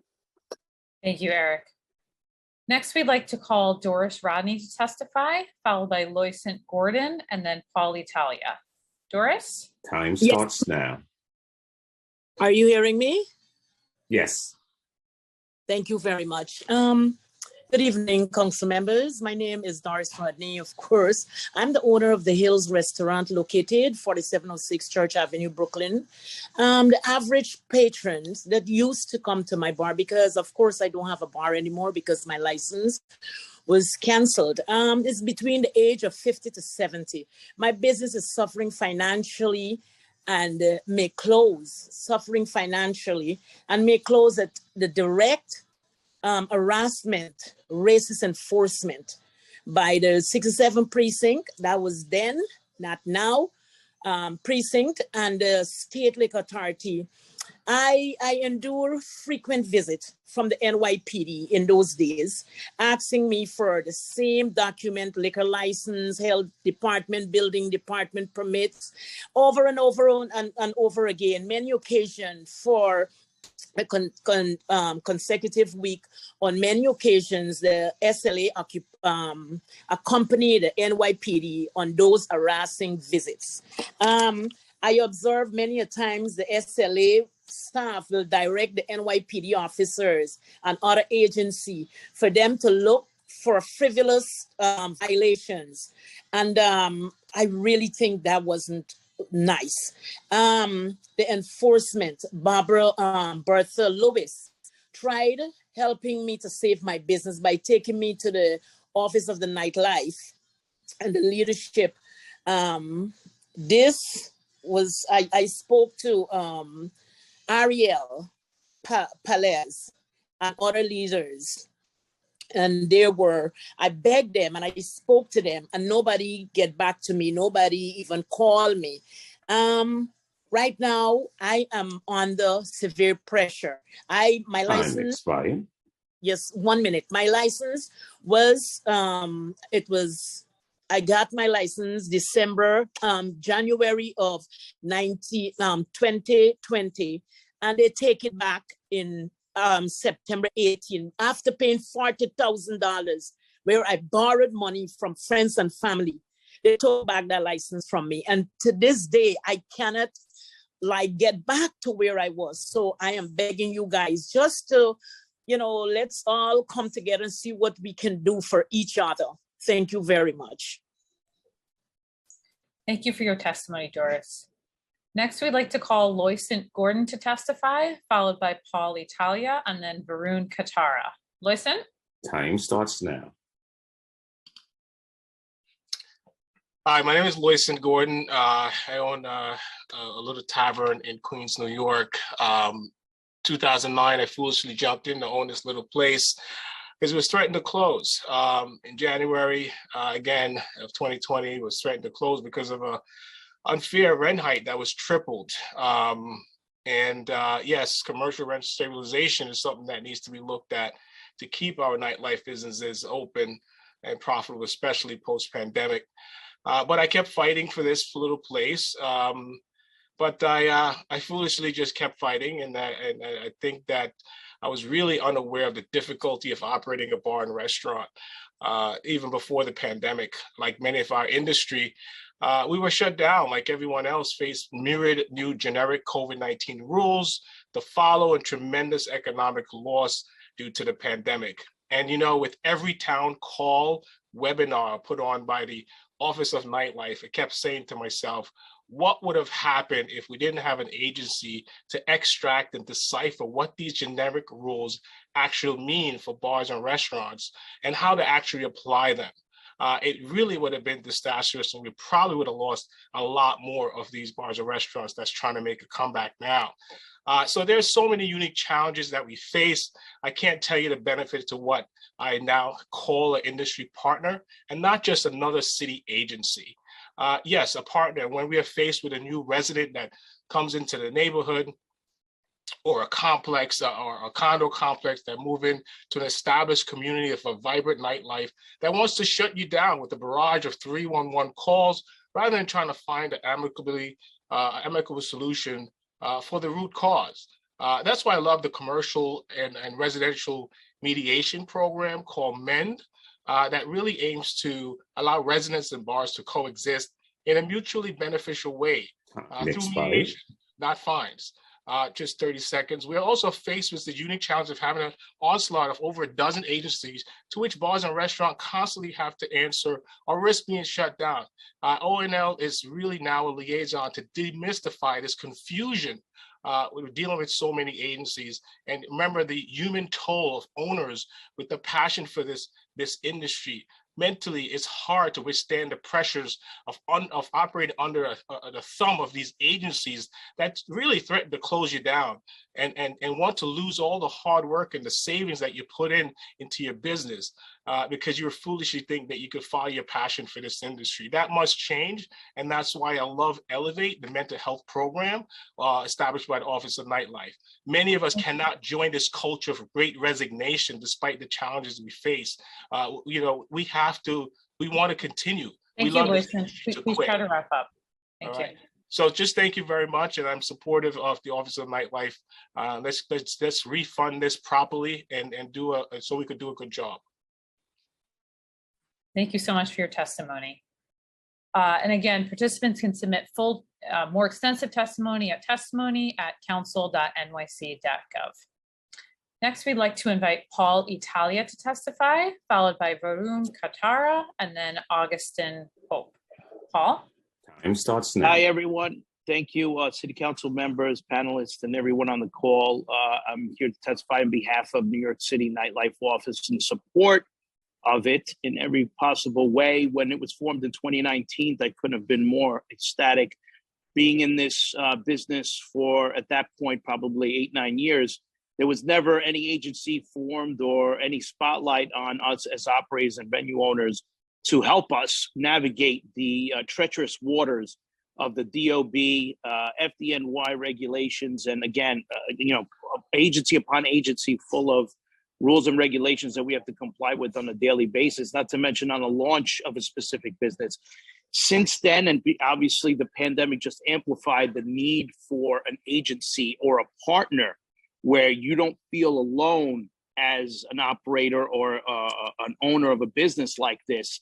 We can't tell you how crucial it's been to be working with the Nightlife Office. I don't know if I would have made it without the help of organizations like that office and Aerial Pallets, organizations like New York NEVA, and a bunch of other people. I think what we started to form, which didn't exist for a long, long time, was a sense of community and a lot of like-minded individuals putting their resources together.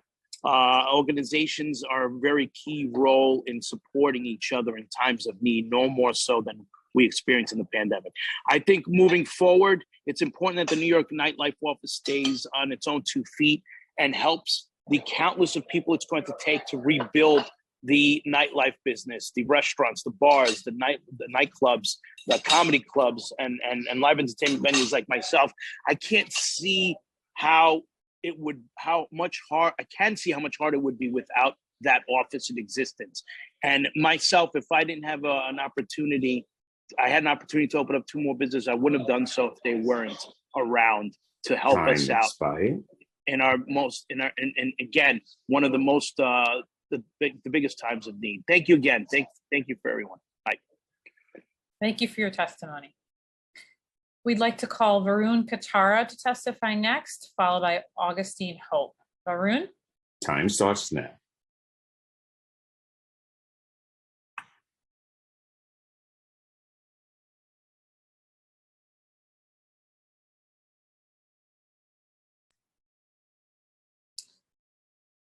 I believe Varun is no longer present in the Zoom, so we will move on to our final panelist, Augustine Hope. Augustine? Time starts now. Hi, thank you very much for having me at your hearing.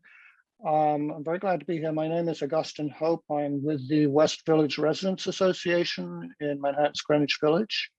I'm not sure I'm at the right place. I came here to talk about the seemingly intractable problems that we're having with the open restaurants program, and as nightlife moves into our streets and sidewalks permanently. DCWP seemed to be the right place to talk to. He used to manage the sidewalks program. He did a really good job at it. Nightlife, Office of Nightlife seemed to be the place to talk about it, but you guys seem to only represent the industry. DOT has been fired, DCP doesn't want to talk to us, and so on, all the way down the alphabet soup of New York agencies.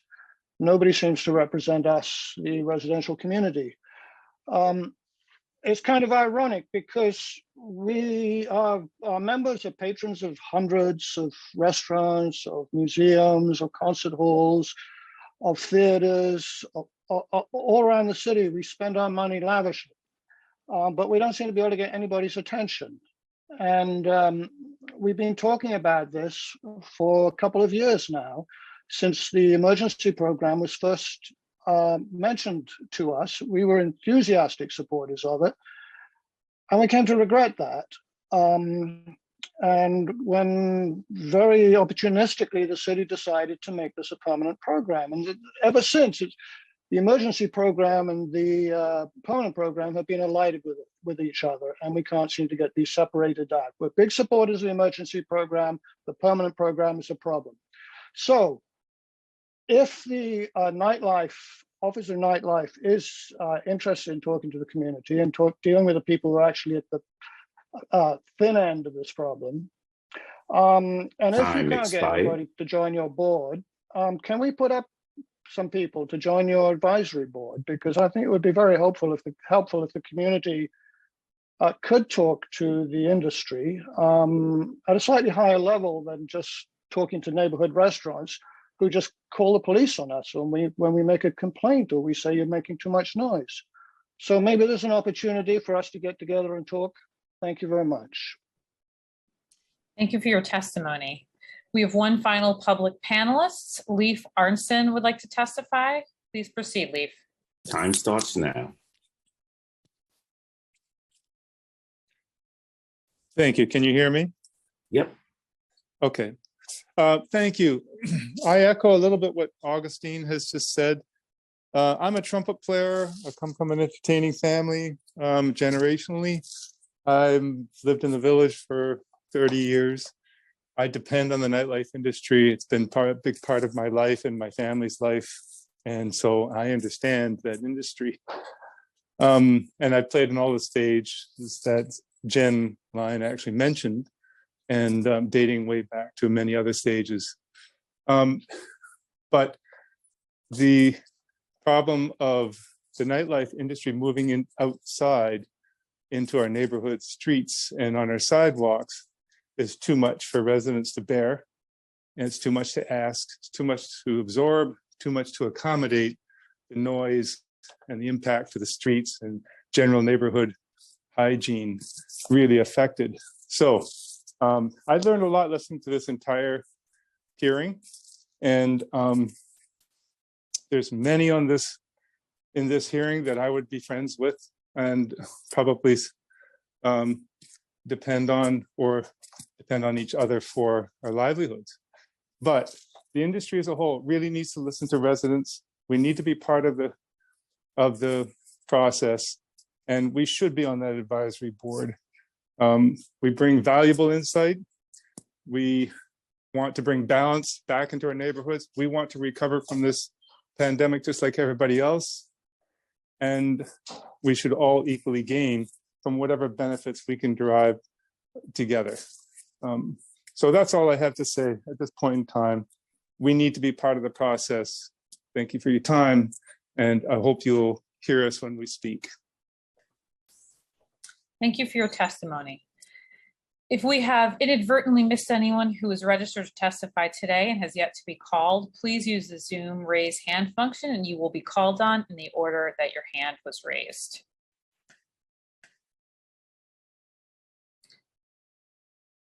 We see one Zoom user with their hand raised. If you'd like to testify, please do so now. Hi, my name is Misael Ramos. I am testifying on the behalf of the Office of Nightlife. I would like to say that if it was not for the Office of Nightlife to create a safe space for Elevate on Mondays to deal with our mental health from the pandemic, and talk about recovering and getting the resources to pantry, to mental health, and to to health services, I don't know where I would be at. I am a part of the LGBTQ community, and I feel like they have done a tremendous job with implementing the harm reduction. I also am in sobriety, and I also feel that they have done so much work and they need to do so much more work, but they're just only 5 people. And we're also thinking about dealing with people that are in the LGBTQ community that are people of color, that we're living in a digital world today, and everything is digital, and we need more people to be inside the venues talking about harm reduction and connection to the resources that the nightlife is offering and New York City is offering.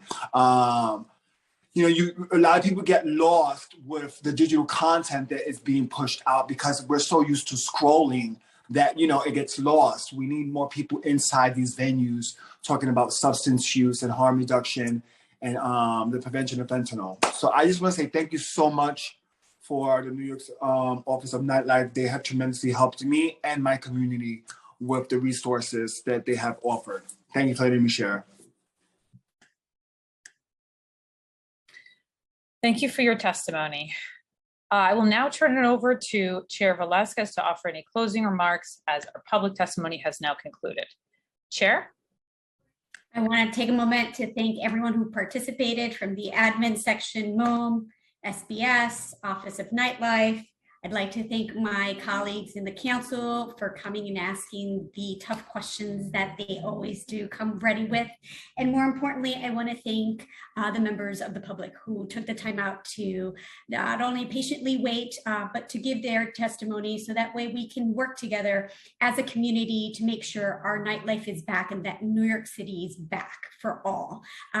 This moment, and none of this could ever be possible without the awesome team that I've got, my central staff, Stephanie Jones and Noah Meixler, and also my team here at the DO, which is my chief, Nick Rillison, and my deputy, Alex Anderson. Thank you, everyone. Be safe, be well.